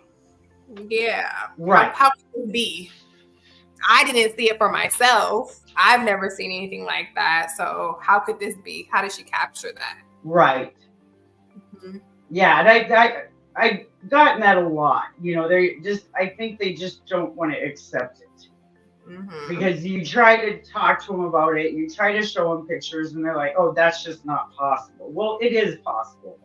Yeah. Anything's possible. It sure is. I'll point out with this picture, remember all last week how many sightings we got of the blue asteroid right next to the sun? Yes. And this is the sun being clipped off by the bottom of planet Nepesity with the ion drop, the base cloud drop clouds, which is cutting in front of the light. The planet, the rest of it, all that blue is planet Nepesity, and these are the tight fingers that are regular. And notice the left-handed axis tip again. Now, if these were just generic clouds, would they always have this left axis tip this week? Well, no, they wouldn't. But here we are again, another example of stuff that matches time after time after time. This is Nepesity. The blue asteroid is visible in front of the sun. The clouds of bottom of base cloud of Nepesity are in front of the sun. But it's showing us that the blue asteroid is there. Hey guys, what if the blue asteroid is going to cause the eclipse? I wonder how big it actually is. That'd be a huge asteroid. Of course, the blue asteroid is awful small in comparison to what it would have to do to block the sun. It would might be a much larger, closer planet, I would imagine. Yeah, I'm still back to I think it's either a Saturn's yellow moon or a Saturn proper that's going to do it if it's not the real moon. Sam? Yes? How big is the blue asteroid? I don't have my space laser with me today. There's no way. No, I mean, in comparison to the lead asteroid, for example. Much smaller. Much smaller. I'm going to real quick, jump to my object cluster group file. Yeah, because other people asked me this week about what size are they, and I thought I would try and insert it somehow. This was the ideal time. And that's Nicole's picture, isn't it? Mm-hmm. It is, yes. I was going to quote, and in the last show, I caught myself as well. And I have to, and I meant to look it up, and I just need to do it now. I can't remember which one is bigger, the green or the blue. But I know that one is predominantly larger than the other, and I'm scrolling. Okay, there we are. And another question that I had was because you know how the blue has been it's been around the lightness of the sun where the light comes out the clouds. Right. a lot this week. If you take a picture, for example, it looks blue around the lighting of the sun is the way to put it, because it's the light spreads and then there's a blueness. Okay, I believe that the blue asteroid is bigger than the green asteroid. That was going to be my Really? guess. I was going to guess that. I was told green. Yeah, because for the longest time, and I'm looking at multiple pictures of it right now. For the longest time, the blue asteroid and the green asteroid traveled right next to each other in out view. And now, because they've gotten so much closer, they're showing a distance apart from each other. And we're seeing them orbit. Remember, they orbit the gas giants. They're not in Earth's atmosphere orbit. Yeah, I believe the blue asteroid is larger than the green. I'm looking at my 4th or 5th picture where it shows that. But then that can be hard too, because it just depends on who's closer to you, the viewer, and that will, of course, then it will be bigger. So they're similar in size. They're not ghastly different, but it's just our out view from where we are on the planet that makes them look different. Right. I do believe the blue asteroid is larger than the green. Interesting. I had to check that. What do you think? Look, where the gray out is, you can literally see there's objects cutting into the sun here. Yeah. That's great. And this is Alexander Wall's wonderful work again. He's getting really good, and he's doing shadowing for us. He's teaching us. Wait, this year, this is from Nicole. Oh, I'm sorry. I'm sitting here looking. Okay. I'm looking at some on Facebook, and I'm being silly and stupid. Oh, okay. I apologize. Yeah. My brain completely clicked it as that was what you were showing. Right. That's okay. Right. I do have videos from Alexander, though. I was looking at one of his videos on Facebook. I apologize. Completely went off field on that one. Wow. That's okay. But what about these, Sam? What do you think Nicole caught? Oh, very interesting. Boy. I wonder if that's Nana and Amel Saru. Are you serious? I wonder what their colors really are. No. It could be the green asteroid just by itself. Sure looks like it. But the fact that there's two there. Yeah, I would say green asteroid. I'm sorry. Because Nana and Amel Saru would be bigger and brighter. But we know what colors are they, though? What? What colors are they, though? Have you ever seen them? Yeah, I've seen Nana and Amel Saru. Boy, Earth of Memory. Nana is sort of a brownish gray, and Amel Saru, I think, is a lighter gray. But Nana orbits Amel Saru, which is tidal locked. Yeah. This. And which one's smaller? Excuse me. Is Nana smaller? Right, Nana is smaller and it orbits Amel Saru. Then, of course, this picture on the left is and this is the blow up of the picture on the right, correct? It is. Yeah, okay. The shape says red asteroid and little sister in front. Mm-hmm. Little small, and that's why I'm saying little sister, because it's not a center dot like the blue. It's over to the side. God, and I've gone blind staring at this picture. Kind of like a rainbow burned into my brain. Yeah, rainbow was crazy today here as well. It was really a busy sky, but like I said, it broke through every now and then. You could see like some juicy stuff, and you thought, I wish I could see behind these clouds. Yeah, and this drawing that we were just looking at is 3 years old, and so that smaller material has in out view spread out and farther away from the red asteroid. There's many small ones in there. We've never documented or cataloged them, and we're gonna, now that they're gonna get bigger, we'll have all summer to do that. We'll see what happens. Oh, cool! Can we all have our names on one of them? Yeah. Well, I just handed one out to Lauren. So if you want Gillian, we can call the next one Gillian or Watson or something like that. A Jilly. A Gilly, This one was from Zane here in Oklahoma. Oh, nice one. Like 2 mornings ago. Yeah. And that is just at sunset, looking away from sunset. No, it was sunrise. It was sunrise. Yeah. Oh, okay. Yeah. I don't know Very what time, but made me wish I was up and early at early bird that day. But yeah, I was struggling with the light. Right. Yeah, that would be it. That would be Atu and Atu's moon with the object, the asteroids going underneath it vertically instead of from left to right. It looks like 7 a.m. or 6:30. Kind of early still. Thank you for correcting me. That's okay. All right. You didn't know, so you don't know. So I don't want to be wrong, but I'm wrong all the time. I know it sucks. Yeah, it does. There we go. Oh dear, is that Carla's?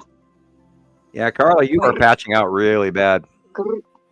Yeah, I think I'm gonna lose some power. I have my Bluetooth in, so I think I'm gonna drop with you guys here in a minute. I see. So I'm gonna try to jump back on it a little bit without it in my ear. Yeah, do. I will. And we're gonna be switching in about an hour. We're going to be going over to a new show for our after show. Okay. So I'll send you the new link too. I'm making a list of everybody I'm going to send the link to. So I'll put your name down so I won't forget. And remember to get your snow shovel out and your tire chains and be I sure I wish on the snowblower gas up because you got snow coming. Yes, we are preparing, except for the tires. Well, it'll probably hit you Sunday evening. I don't know. I didn't check the time on when that's going to hit that area, but yeah, it's going to be a 3-day storm. Sunday through Tuesday. Wow. I was told Saturday, Sunday, Monday. So yeah, it's entirely possible by Tuesday it'll be all the way up in Maine. Yeah, it's crazy. So no, we're definitely getting prepared. So no, great talking to you guys, and I will try to jump back on in about an hour. Okay. Sounds good, Carla. All right. Thank you, guys. Talk to you later, for sure. Okay, Bye. Bye-bye. Bye-bye. Boy, that sends your brain somewhere. It changed, didn't it? It really changed. All of a sudden, Now we were talking to Alpha Centauri. Oh, boy. Let's see. Okay. Well, I'm looking at my options here. I thought we have another video, a few different ones to watch. Okay, and we're at 3 hours, 2 minutes. And counting. I know it's going by very quick. So here in about an hour, we will be ending this show and waiting a few minutes, and then a new show will start. We're trying out something new and different in order to keep our shows at a 4-hour show when we start sending them over to podcast land. That way newer listeners won't be so overwhelmed with 8-7-hour shows. We don't want to scare people off. There are people that won't even watch, and I've had many people comment to me, "Oh, that video you sent me is 2 hours long. I can't watch that." Like, even 4 is a lot. Yeah, I know. Yeah, it was like I don't care how long a video is, and if I'm interested in it, I'll come back to it. Even if I have to, go somewhere else, I'll mark it, and then I'll, check my timeline before I turn it off, and then I'll come back to it. Yeah. There are short videos that I don't spend 5 minutes on because they're so full of beans, but. Velikovsky was really hard to get through, and I had to watch it about 4 or 5 times before I could even get through a lot of his works because he was slapping in religion, Jewish religion, on top of it, and so intermixed with the archetypes and religion. It was like, oh, and there was real great cookies of information, or Easter eggs as people call them. But there are many videos out there that are really hard to get to. But if you're finding this truthful and well documented, please, hit pause and then come back to us and finish up the shows, because we're trying our best to format as much information in as short a period of time as we can, and yet still, remain communicating with each other. And over time, we're going to get better. So go ahead. Mm-hmm. Right. Well, I'm trying to find my video I have for Alexander in Germany. And here it is. I also sent you something by Trista. I don't know if you got it. I put it in one of the links. Oh, okay. I don't know either then. It depends on how buried it is. Here's some clips from Alexander in Germany. I just said that. Yeah, some of those are normal clouds, but some of those are not. Notice the shape of the moon.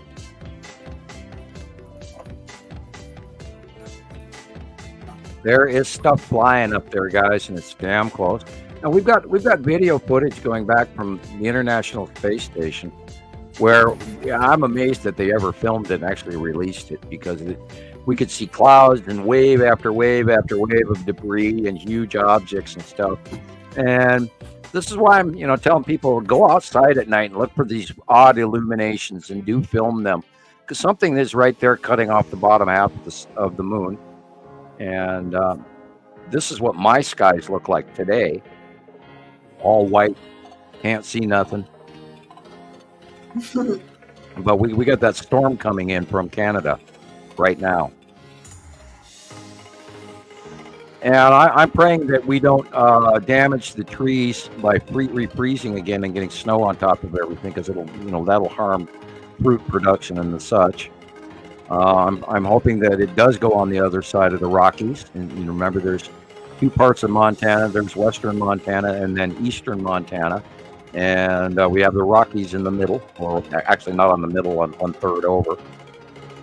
And it's two different Montanas. Now, we have a lot of, look at what's cutting into the sun at the upper left. And that's why it's flaring like that. That's why it's getting that big. That's a cutoff flaring. You can't even see it, it's so bright. Right. Because there's an object on the upper left cutting into it. And I think it's a smaller object, like an asteroid. Or it could even be the Texas cube, because it's in that area. Or it could be the side of Uri, because you see little stripes. Ow. So there is something definitely on the left there cutting in. Either a large planet, an alien craft, or an asteroid. And that's why it's doing that flaring. Now he's colorizing. And you can see in the left there is something darker on the left. I love that he does this. And we've lost Rebecca. Oh. Leighandra, I don't know if you know it, but we can't see you. I know you're there. Yeah, I turned my camera off. I'm still here. Okay. I saw your message also come up on the Facebook notification. Yeah. And yes, we can name one. Would you let me know in PM text what you want to name it, and then we'll go from there. And that means I'm going to have to go to work here and start studying. I know, right? It requires more work. We'll have to start selling names. I'm joking. Never thought about that one. Yeah, how much you're going to give me if I name an asteroid after you? Yeah, I'm joking. No, because this is a part of history, so it's that's true. That's true. And an honor. Well, ladies and gentlemen, for those of you who are watching today's program, this actually does go down in history. So be sure to attach yourself to this project, and that's kind of how I view. How the hell did they know all about my life unless they looked it up somehow? And maybe they got this show. Maybe they have old archive copies of, the Citizen Science Project with Samuel Hofman. Who knows? I don't know how they looked me up, but they're from the future, so I guess they can do that. Exactly. I think that they knew exactly that you were going to be an important person to put this information forward, and they said, okay, gotta get them. They thought it was rather odd that I was able to sit up on their table and go, I'm awake. What are you doing? Hi, who are you? What the hell is this? And all of that. And I think I scared them. Was the guy did the alien guy say he was related to you? I didn't catch the last part. You turned your head away. I think her pooch started acting up. Your right throat. What did you say, Gillian? I didn't catch what you said. The guy that you talked to, you call him the emissary. No, that's what he referred to me as. He was the student. He asked that our Student. call him the student because he said it would be an insult for me to try to pronounce his name. That seriously looks like the edge of the Texas cube. That looks like the flat bottom of the Texas cube.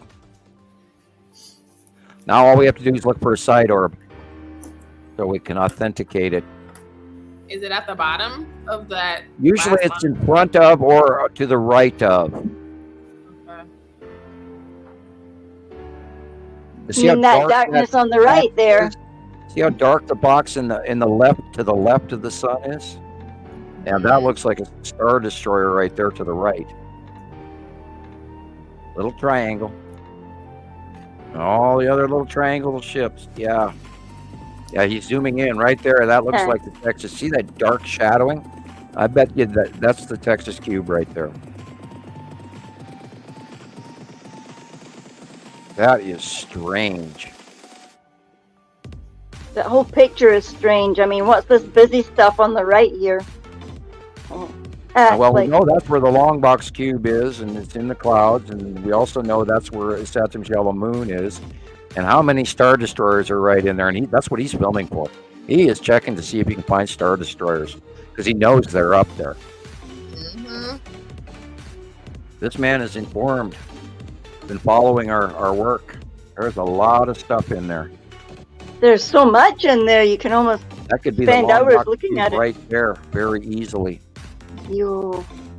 Yeah, look at that thing. See that round It's circle butt sticking out there. Yeah. Yeah, it's in all Very that strange. fuzzy stuff there. And those pock marks to the upper right could very easily be craters in the Saturn's yellow moon. Cool. I love the music. That's also in that shot. Looks like all face over there. Yeah, pareidolia strikes all too easily. Yeah, but it isn't. It's like craters or something. Yeah. Well, the one thing we can absolutely say about this shot is this is not normal. I know there's stuff there, man. And oh my You God, just a have lot to of them look look at like it. Star Destroyers. They sure do. And then Yeah. the sun shines on them, and then they start putting out, because they're cold, minus 440 degrees in space. And then the sun shines on them, and they put off little gases because they're heating up. And we know that there are hundreds and hundreds of Star Destroyers up there flying around. The long box cube and flying around and parking next to the Texas cube. And we've had hundreds of sightings of it, hundreds. And we've been watching them every day for many years now. And it kills me. It really kills me that, look at that. Ow. Those are asteroids coming across from left to right. And it's the side of Uri, and that is the red asteroid and a bunch of other stuff. Okay. Cutting in front of the sun. And here we have a sun cutoff. That is the red asteroid, very large. Wow. And you can see the shadowy trail that it leaves behind it.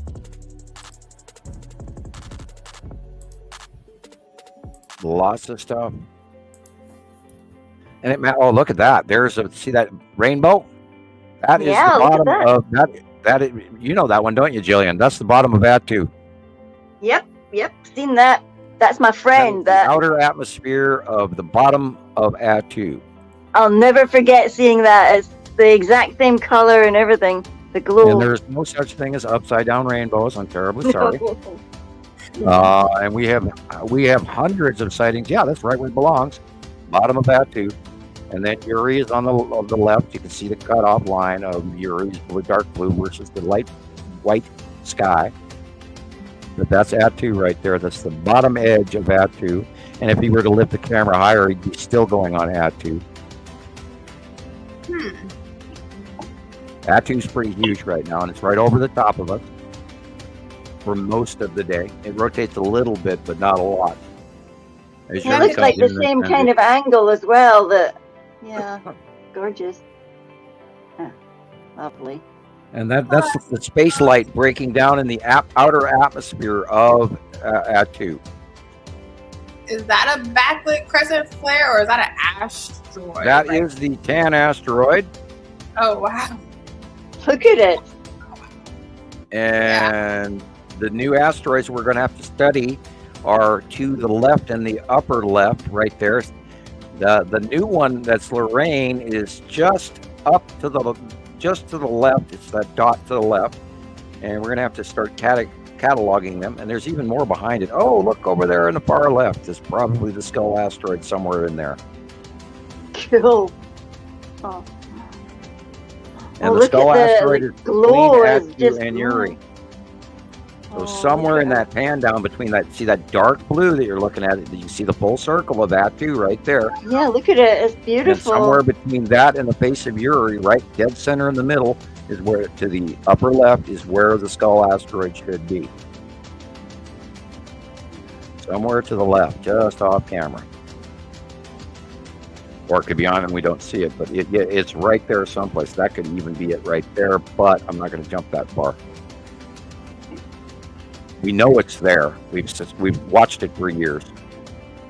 Oh, wow. Lindsay says the auroras right are on. See the stripe of Uri? Yeah. There's many stripes there, but there's a real segmented one going right there. You can see it off the rounded face. Yeah. Just about the same line as the house, top of the house. And there, of course, is Neptune's yellow moon and the ion tail going to, over the top of us. And they're blending in. That's what's crazy, is that they're so close to each other. There's the side of Atu again. It's the dark blue in the upper. And there's Uri.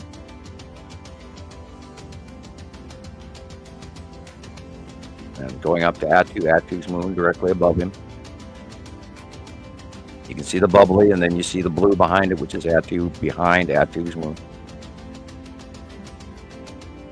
And they're way high up in there, and you have to learn to look beyond the normal clouds, which there's a bunch of them in this one.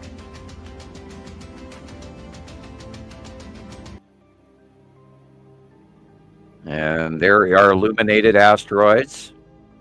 And the white illumination to the right is Atu's moon. And these are the illuminated asteroids rounding the bottom of Atu and Atu's moon. And that's, if you look at the sky, it's not that bright at the horizon. These are objects that are over the top of planet Earth, and they're being illuminated because they're high up in the sky. Asteroids, Atu's moon. And behind it, of course, is Nepenthe Core, and then farther to the right will be a Saturn.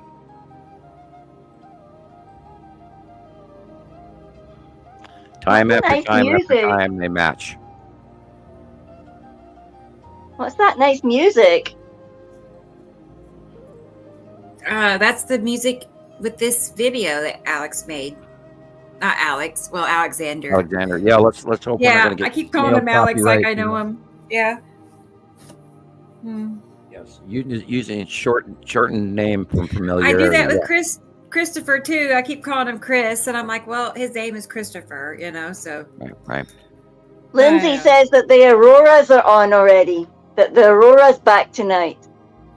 She's just sent pictures. Okay. Well, there has been a couple of major. Here's a picture. CMEs. So yeah, we're going to start seeing that.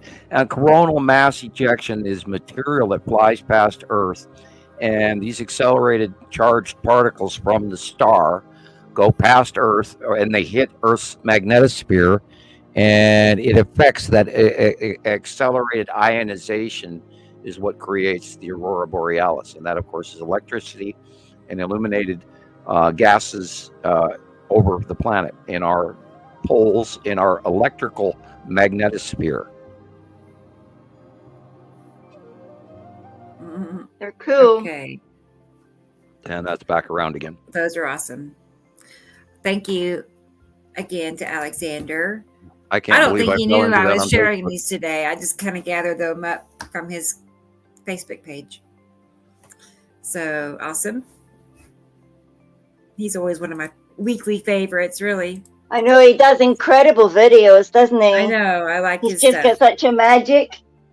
We have so many wonderful people out there that do send in their footage for us, and this is all how this works. Please keep sending them in, everybody, and we'll keep working. Yeah, we're getting quite a few on the Facebook, or not the Facebook, the our email account. I mean, quite a few, really, a steady amount. So it's growing. We're getting a whole bunch of new pros. I mean, these people are really good at what they're doing too, and of course, over the years, a lot of people have learned from our examples and how we all had to spend time learning how to do a lot of this, and they picked up the tricks that we figured out, and what Jesus does with his famous index finger, and what you do, and there's some interesting material coming from Nibiru Watch Africa. Is that the correct name on? Oh yeah, Nibiru Watch Africa. Yes. Okay, yeah, and he does some interesting work. I like what he goes back into old world information, and he brings forward nice videos. Well done. They're a little disconnected from topic, but they're topic. So I just need to watch more of it. Yeah. I'm just going to go and see if I can see the aurora. Okay. Okay. Is that okay? Yeah, it's dark where you're at, isn't it? Of course. Lucky duck. What? Yes. Lindsay sent 3 or 4 pictures. I've sent them to you, Rebecca, just under the Trista stuff. There will be more of it in the next couple of days because of the X-Class flares that went off yesterday. Yeah, you said we're going to be busy sky watchers. Our arms are going to be sore. Click, click, click. Well, and our phones and our internet and things may not work as well. And we could also see a heightened increase in earthquakes. And like I said before, there was a 7.1 and a 6.5 and a 5.5 in Java, Indonesia. Would yesterday. that be why the power outages were on the Great Glen Fault as well? Well, it's possible there, the CME can, if Earth's magnetosphere gets overwhelmed and material actually breaks through, that will affect telephone wires, conductors, cell service, power stations, geological. It can even affect lava domes, and you name it. Yeah, because it looked like it went like a series, like dominoes. But then, I mean, if something trips, then a couple goes down, doesn't it? Yeah, usually, hopefully they don't blow out. Now if you get a full blowout, that's what's referred to as a Carrington event, and that happened in. I don't want a Carrington event just because I'm here. No, we don't want that worldwide because we'd never be able to come back from it because we couldn't make enough material to recover fast enough, and it would go into chaos before it ever got finished. Oh, unless knowing the United States, we'd probably, hire a bunch of workers and start making our own as fast as we could, just like they did with the PPEs and all of that with the pandemic. So we'll see. And in this picture, you can clearly see the rounded edge of a planet standing there. I'm not sure exactly which one that is. Yeah, but this that is a from planet standing there. Gray Guy. Sorry. Okay, thank you, Gray Guy. Yeah. I'm trying to figure out which direction we're looking, but I don't see much shadowing to make that call. Right. Hard to tell. But it is at a slant, like, that's the edge of a planet, maybe at 2. Yep. Yeah, it's probably at 2. Being beyond in the west at the early part of the day. And our light is completely wrong. And we've been watching it for a couple of months now.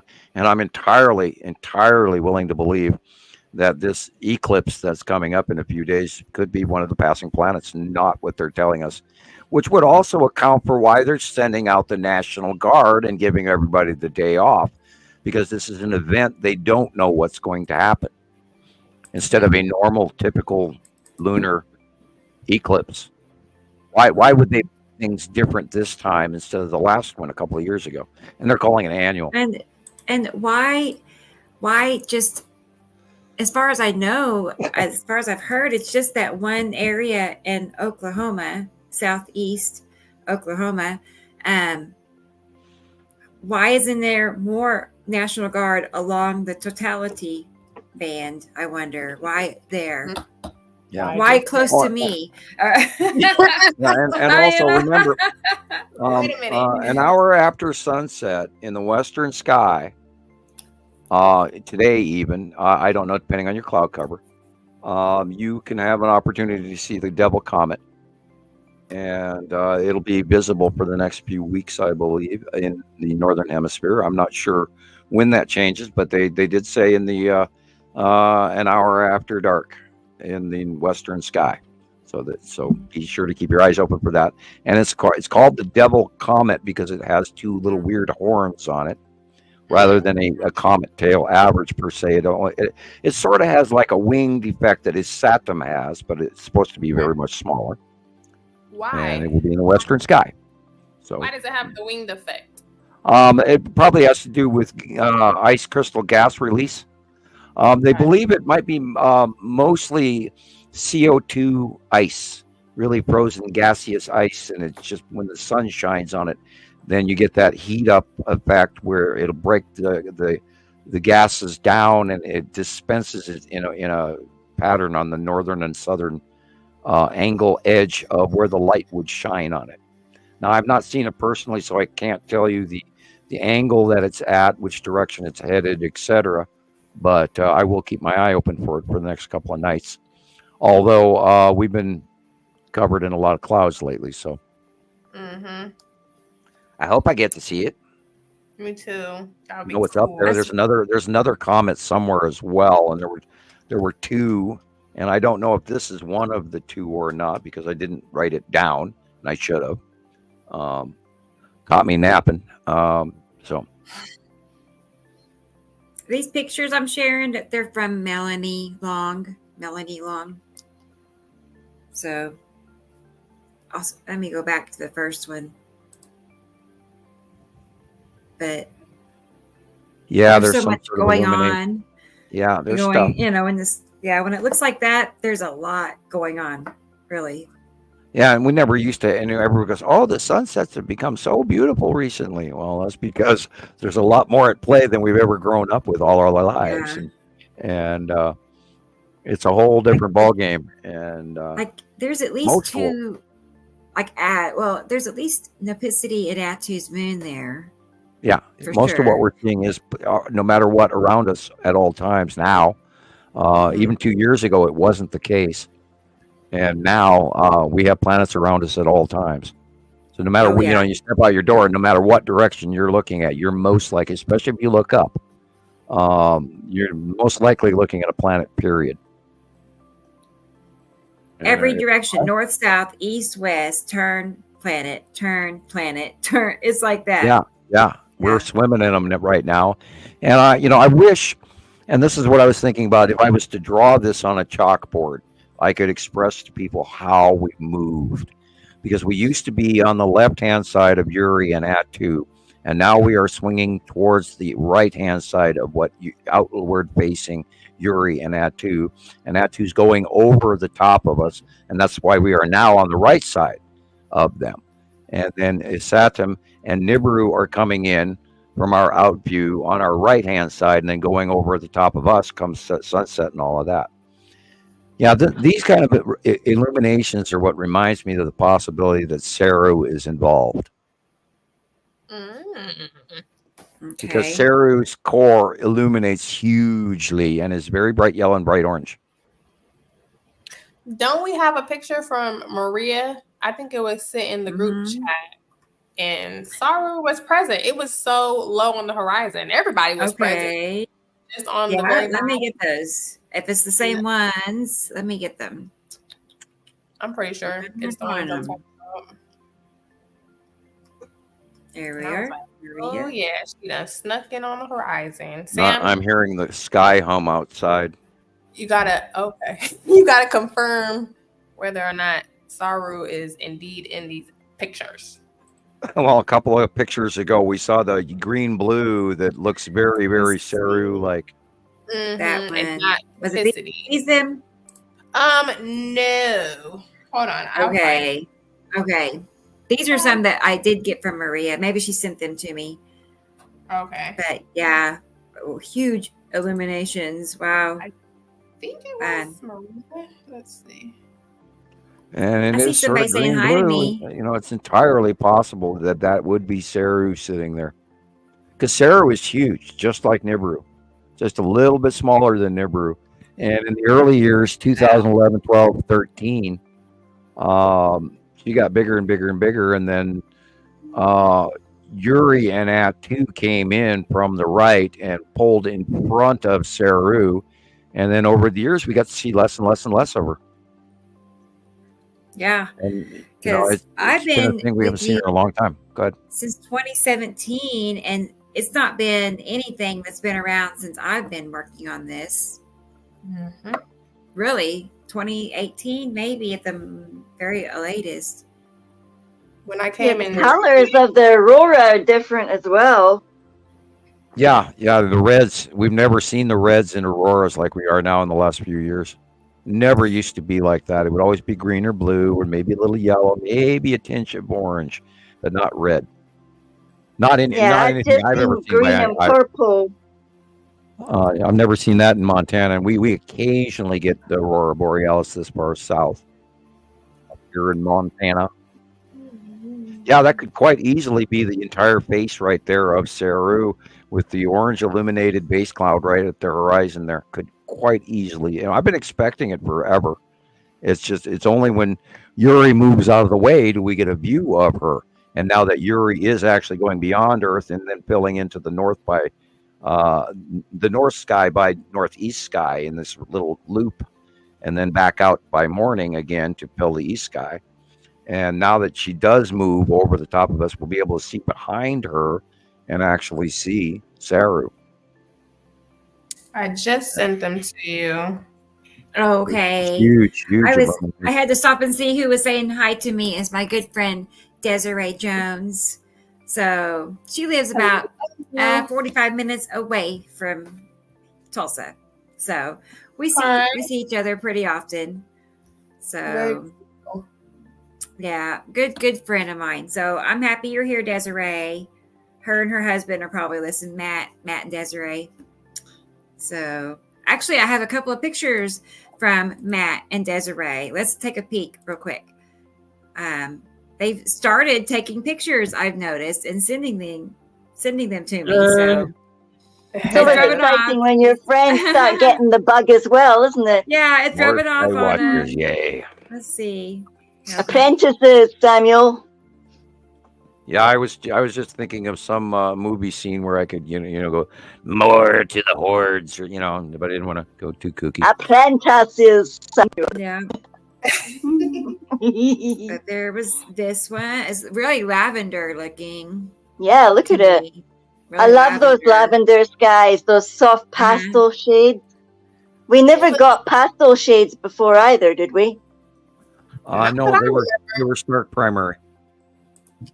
Now the sky themselves were pastel, light pastel blue, and then we'd have yellow sunsets and orange sunsets, but nothing like we have now. Yeah. And that's what's funny is nobody even remembers what the old sky used to look like. But, God, that was way back in that other century, way back when. Right. Not to me, it wasn't, but, Couple centuries for you.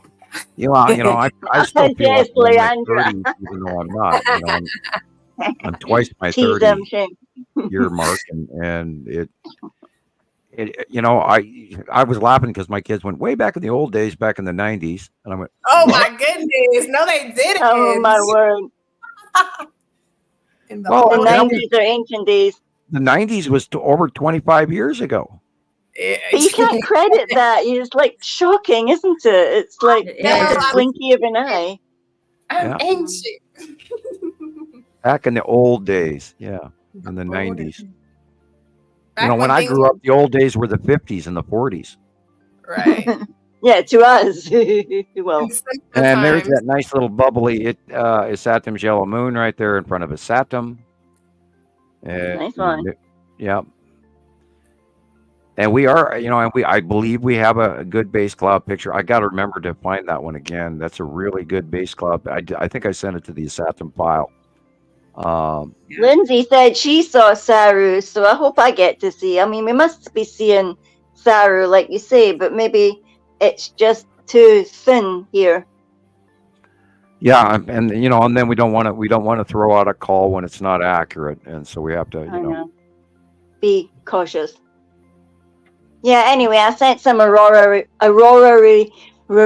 pictures, but thanks to Lindsay. I'm glad I'm not the only one chewing my words.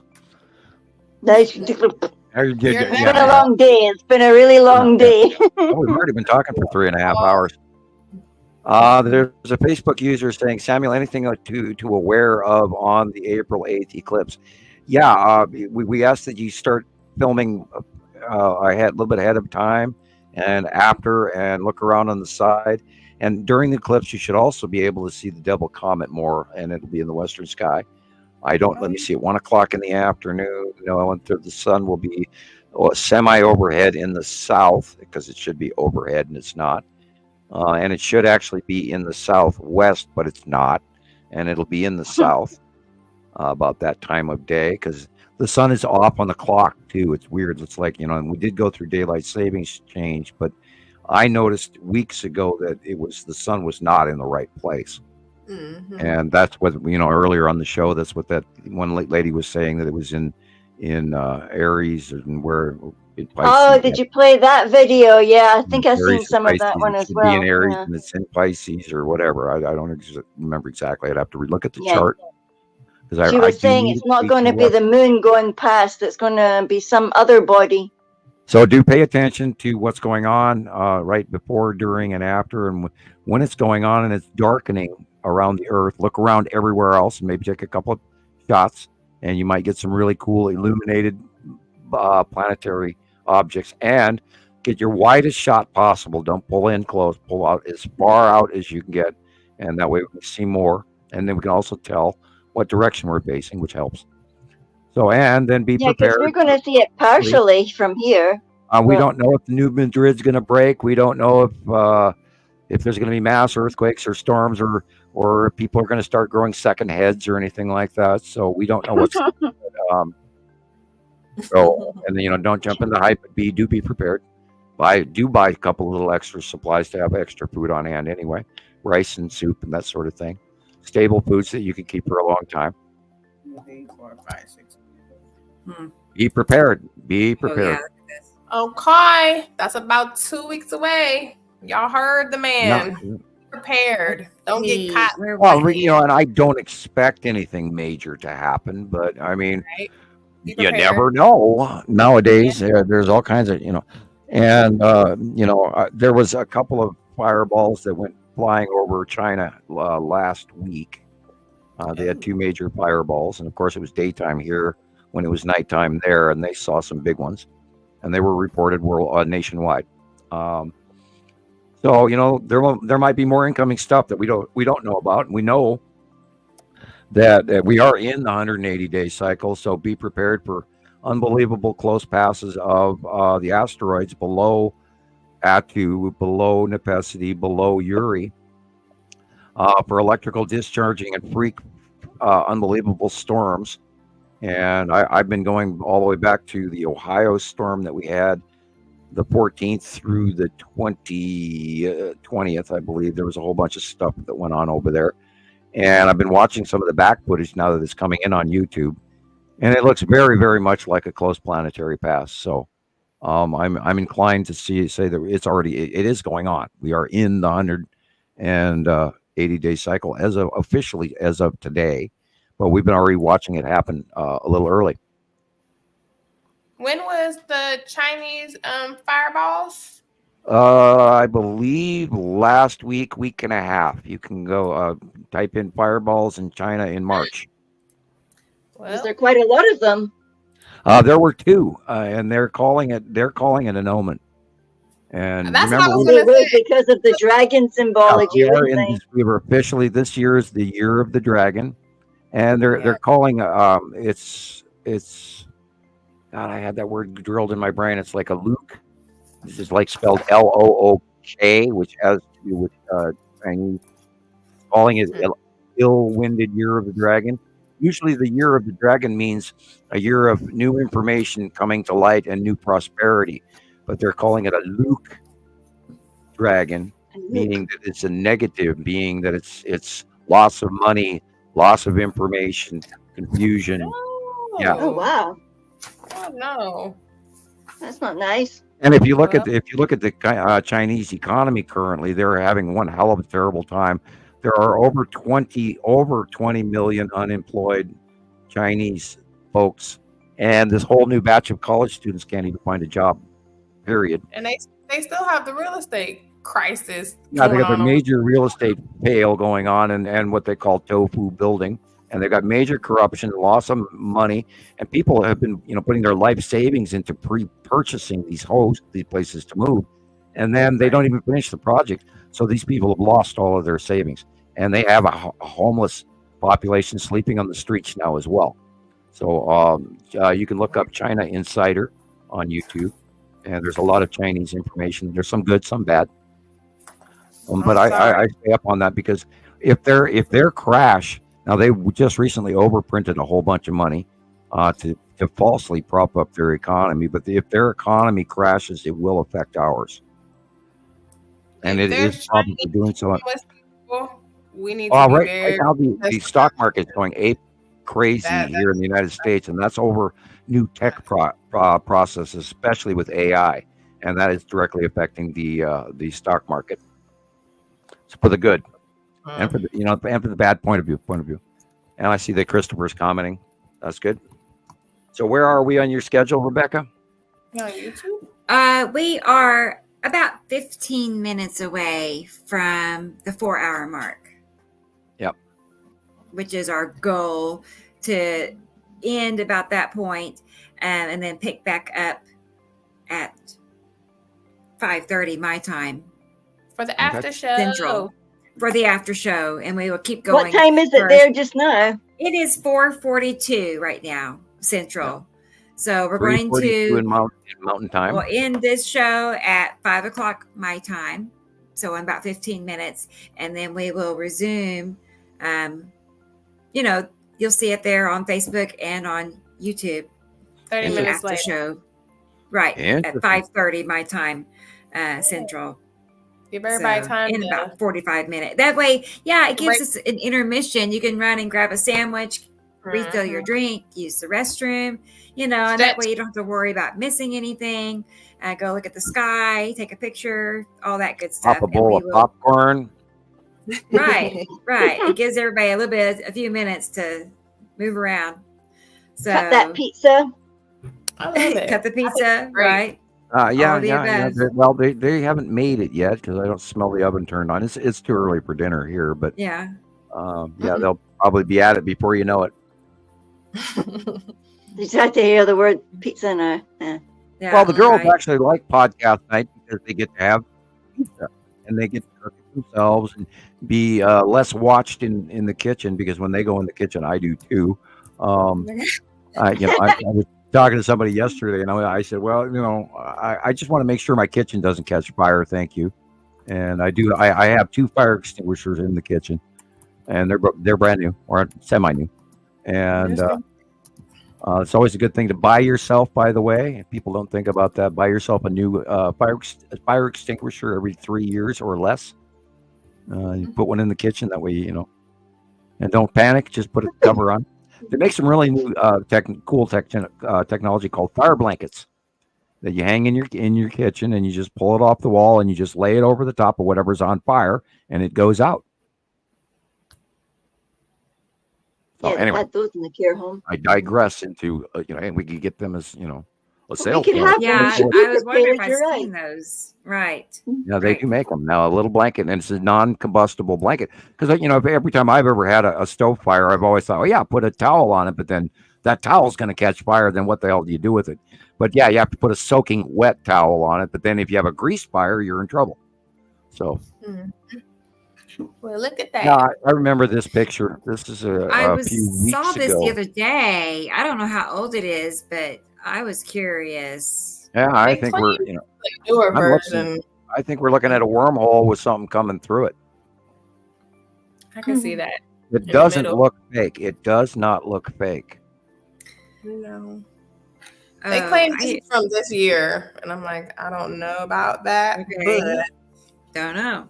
Yeah. Hi, Third Eye. Third Eye Cam is here, y'all. Hey, Third Eye. Glad you're here. See you. Hi, Third Eye. Right.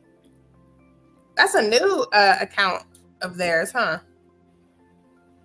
Is it? I think so. I think he just changed his little logo picture. Okay. Maybe that's I think. I mean, I don't know, but that's maybe. Let us know in the Maybe. comments. Yeah. What is it, Third Eye? What'd you do different? Something's different. Yeah. Yeah, So, baking okay, soda. so a portal. No, a wormhole. Is that the Yeah, same thing? probably wormhole, portal, whatever you want to call it. You know, that we know. Okay. We have seen so many. I mean, again, dozens and dozens, 20, 30 sightings where we've seen ships going in and out of wormholes that they were creating. And my favorite again is the Canadian Spiral, and this is what it used to be listed as. And I can't find a copy back. But it was unbelievable because you can hear the sonic booms and everything when it actually increases speed and breaks the sound barrier and goes into the portal, and you hear boom, boom, and it was just and there was a huge debate. Oh, this can't be real. It can't be real. It can't be real. And I watched it. And I went, oh God, it looks real to me. And then I blew it up, and I even sent a copy of it out to have it even more blown up. And the person that at the lab said to me, this looks real. So, and that off we went. And we've seen a lot of wormhole entrances and exits and creations in the last decade. So they're quite real. And, people have to realize that there's alien technology galore here. It's not just, 12 little guys in a disc landing going, that's meant to your leader. None of that. There's an absolute unbelievable presence that is daily over the top of Earth. And all you got to do is watch the Texas Cube just once by eye, and you'll go, oh my God, they're here. And they are, and they've been here for years. I mean, the Empire Orb got here before the planets in 2009. And all the major world country, the G7, was having a meeting in Germany that day. And that I don't think was coincidence. I think that they were all watching the arrival of, the big boss coming in to tell us what because we little guys on Earth here have to give up the commodities, whether we like it or not. And their show of force is here. Now let's examine, for instance, this picture here, if you would keep it here for a moment, Rebecca. Yeah, these pictures of this aurora is from Lindsay, who sent it to Gillian, who sent it to me. So I have a question. Does anybody think that those white dots are stars? Yeah, this one's mine. But they look different. Sorry, Gillian. Those are little triangles. Those are not stars.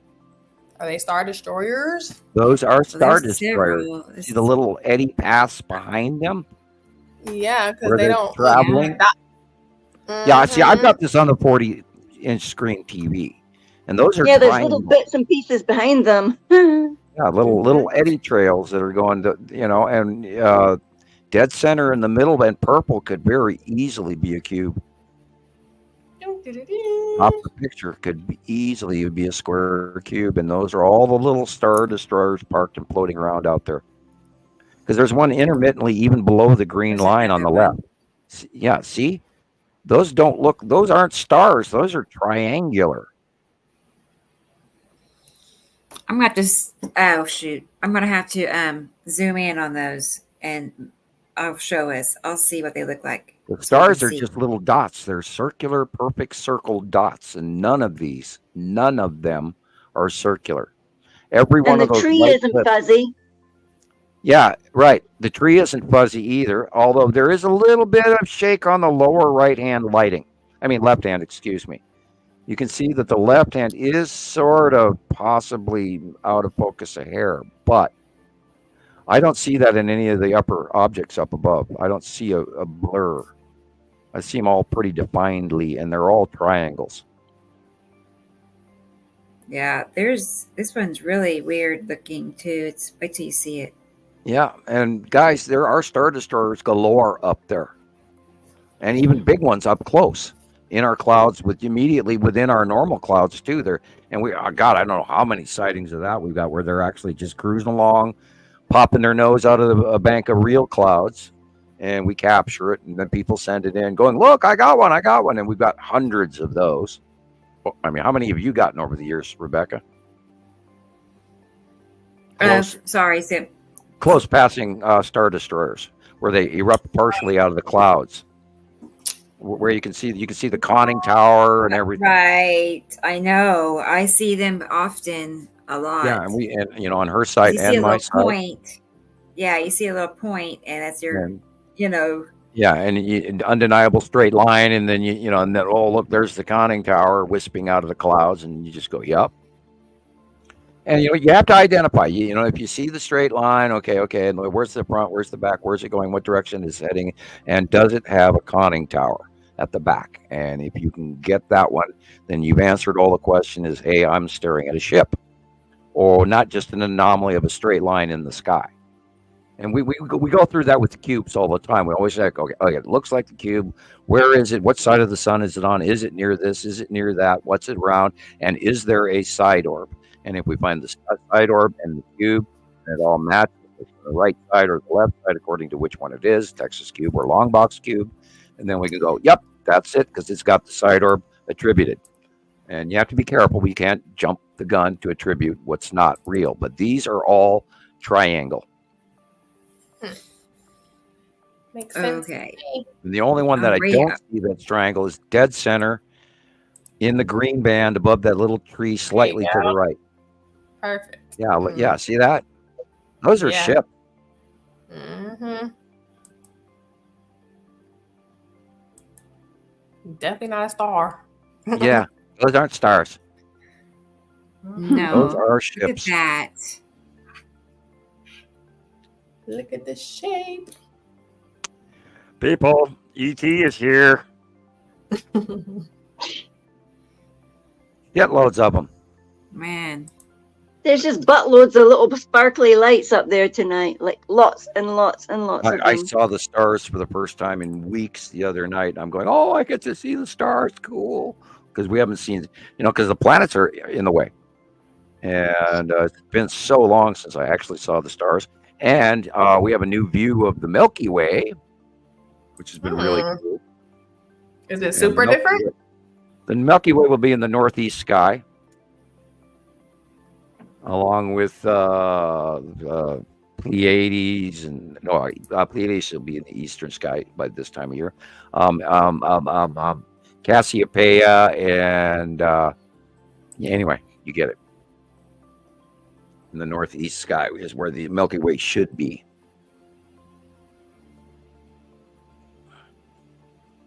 Yeah, so I think you this think is all those white dots are crafts? Yeah, here again, it is a little blurry, but they are triangles again. Uh-huh. See, well, that's Lindsay's one. Is it? Okay. I totally got them mixed up then. I was just... That's right. The lower ones were mine and the top ones were hers. But it's amazing that they kind of look... Mm-hmm. Yeah, I don't think those are stars.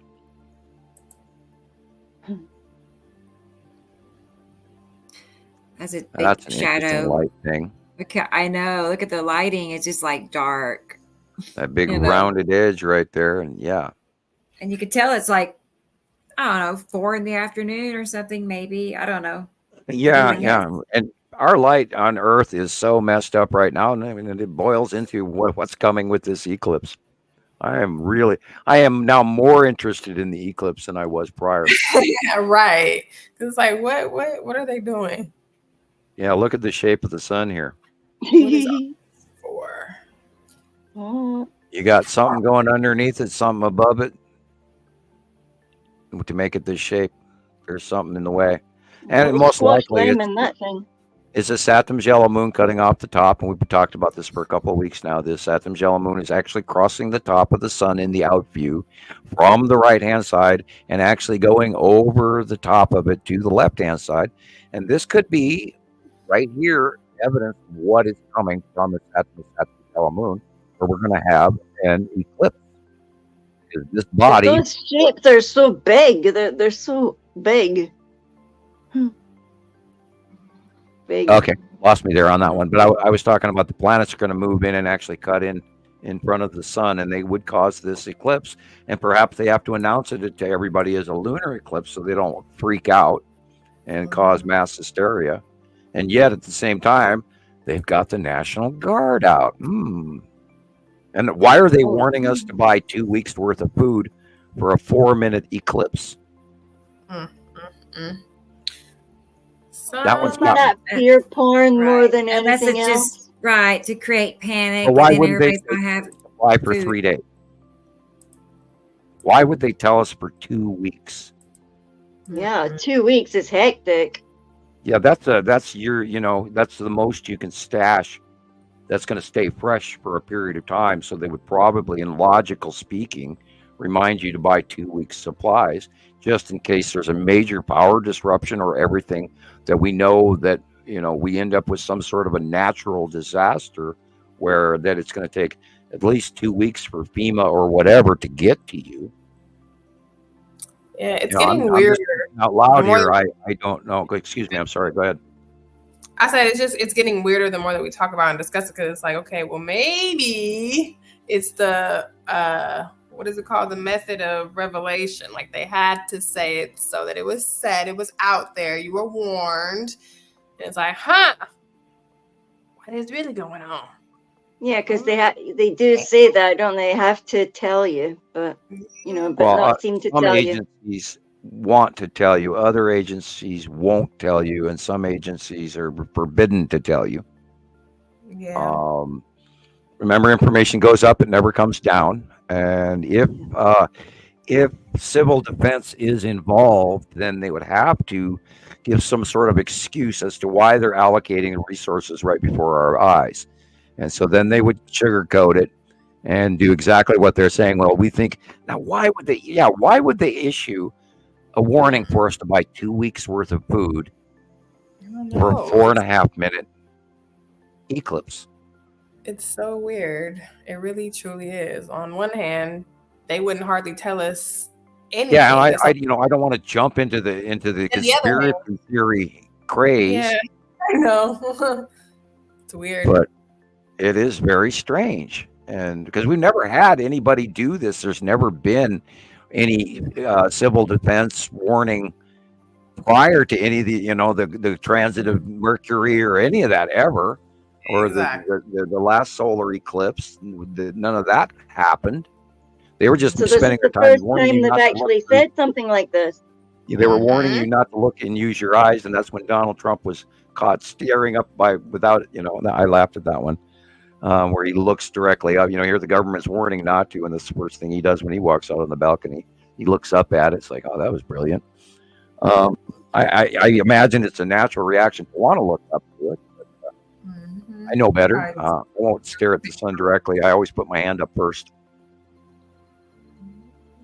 Anyhow, we know that the blue asteroid is very close to the sun. We know that the yellow moon of Saturn is crossing over from the right hand over to the top of the sun about 3 o'clock in the afternoon, and it may be 1 o'clock in the afternoon by now, 2-3 weeks later, transition. And this, I believe, is very possible that we're going to get eclipsed by a body other than the moon. I do believe that's very more likely than not.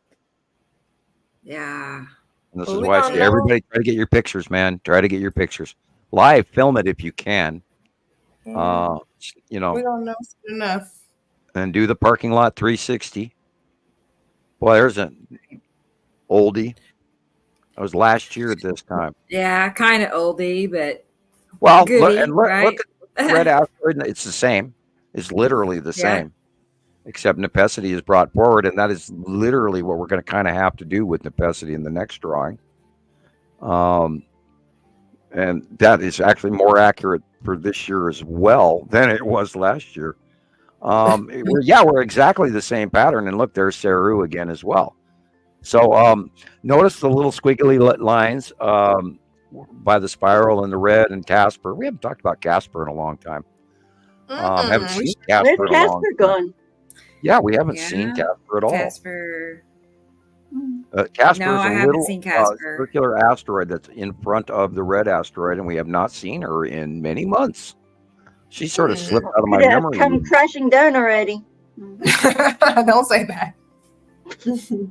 Yeah, maybe it's one of them little zippers that's been in already.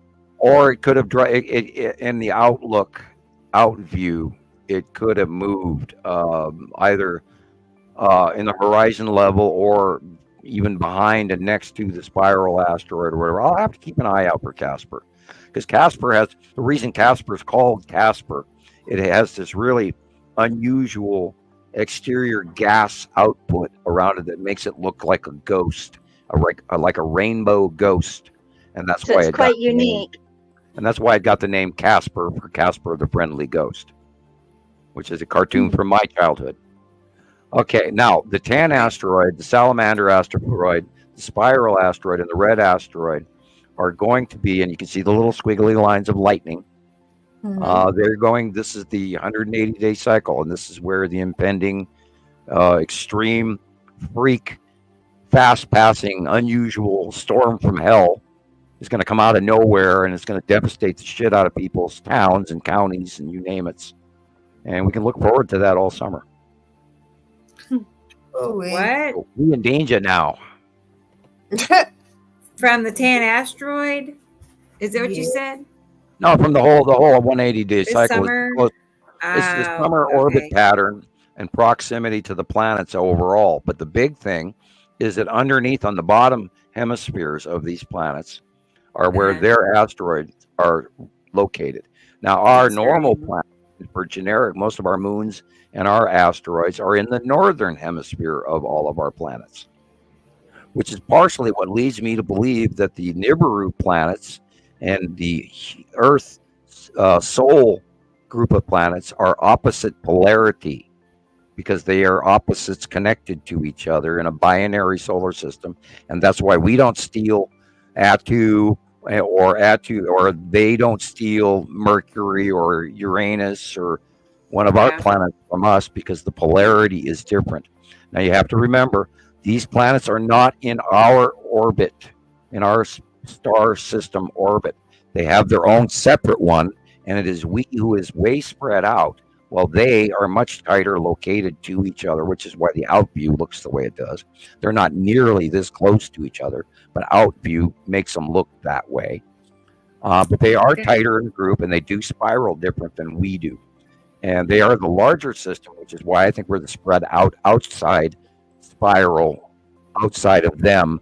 And every 3,654 to 4,000 years, we trade sides. And our system is going through theirs. They didn't come to us. It's we that went to them. Wow. Yeah, it's kind of a mind screw. That reminds me of a question that Christopher and I were talking about. The salamander asteroid group, is that tied to any one certain planet? Yeah, it's spatially attached to the bottom and partially submerged in the outer atmosphere of Uri. Uri, okay. 4 hours and 2 minutes, by the way. Right. Yeah, I've been watching too. Okay. All right. Well, I think we'll stop here then. Or we'll stop our conversations on things, but we are going to pick back up in about under 30 minutes at 5:30. So about 27 minutes from now. And we'll pick back up where we're leaving off right here. I still have a list of pictures to go over for people, and I'm seeing more being added to our Gmail, so I'll work on those. And then the people on TikTok, I'm just going to keep you still going. Okay, so nothing will change, and I'll show a video or something. We'll figure that out. So, okay, guys, on YouTube and Facebook, go refresh your drinks and stretch your legs, and then come back in about 25 minutes. All right, sounds good. Okay, guys. Okay. Well, thank you, do you want me everybody. to X All right. out then? Are we gonna? Do you want us to leave? I'm gonna send you you all an entirely new link. Okay. In a few minutes. Okay. All right. We'll see how this goes. Okay. Okay. Bye, guys. Bye, everybody. Thank See you you. when we come Bye-bye. back from the break. Okay. Bye-bye. Bye-bye.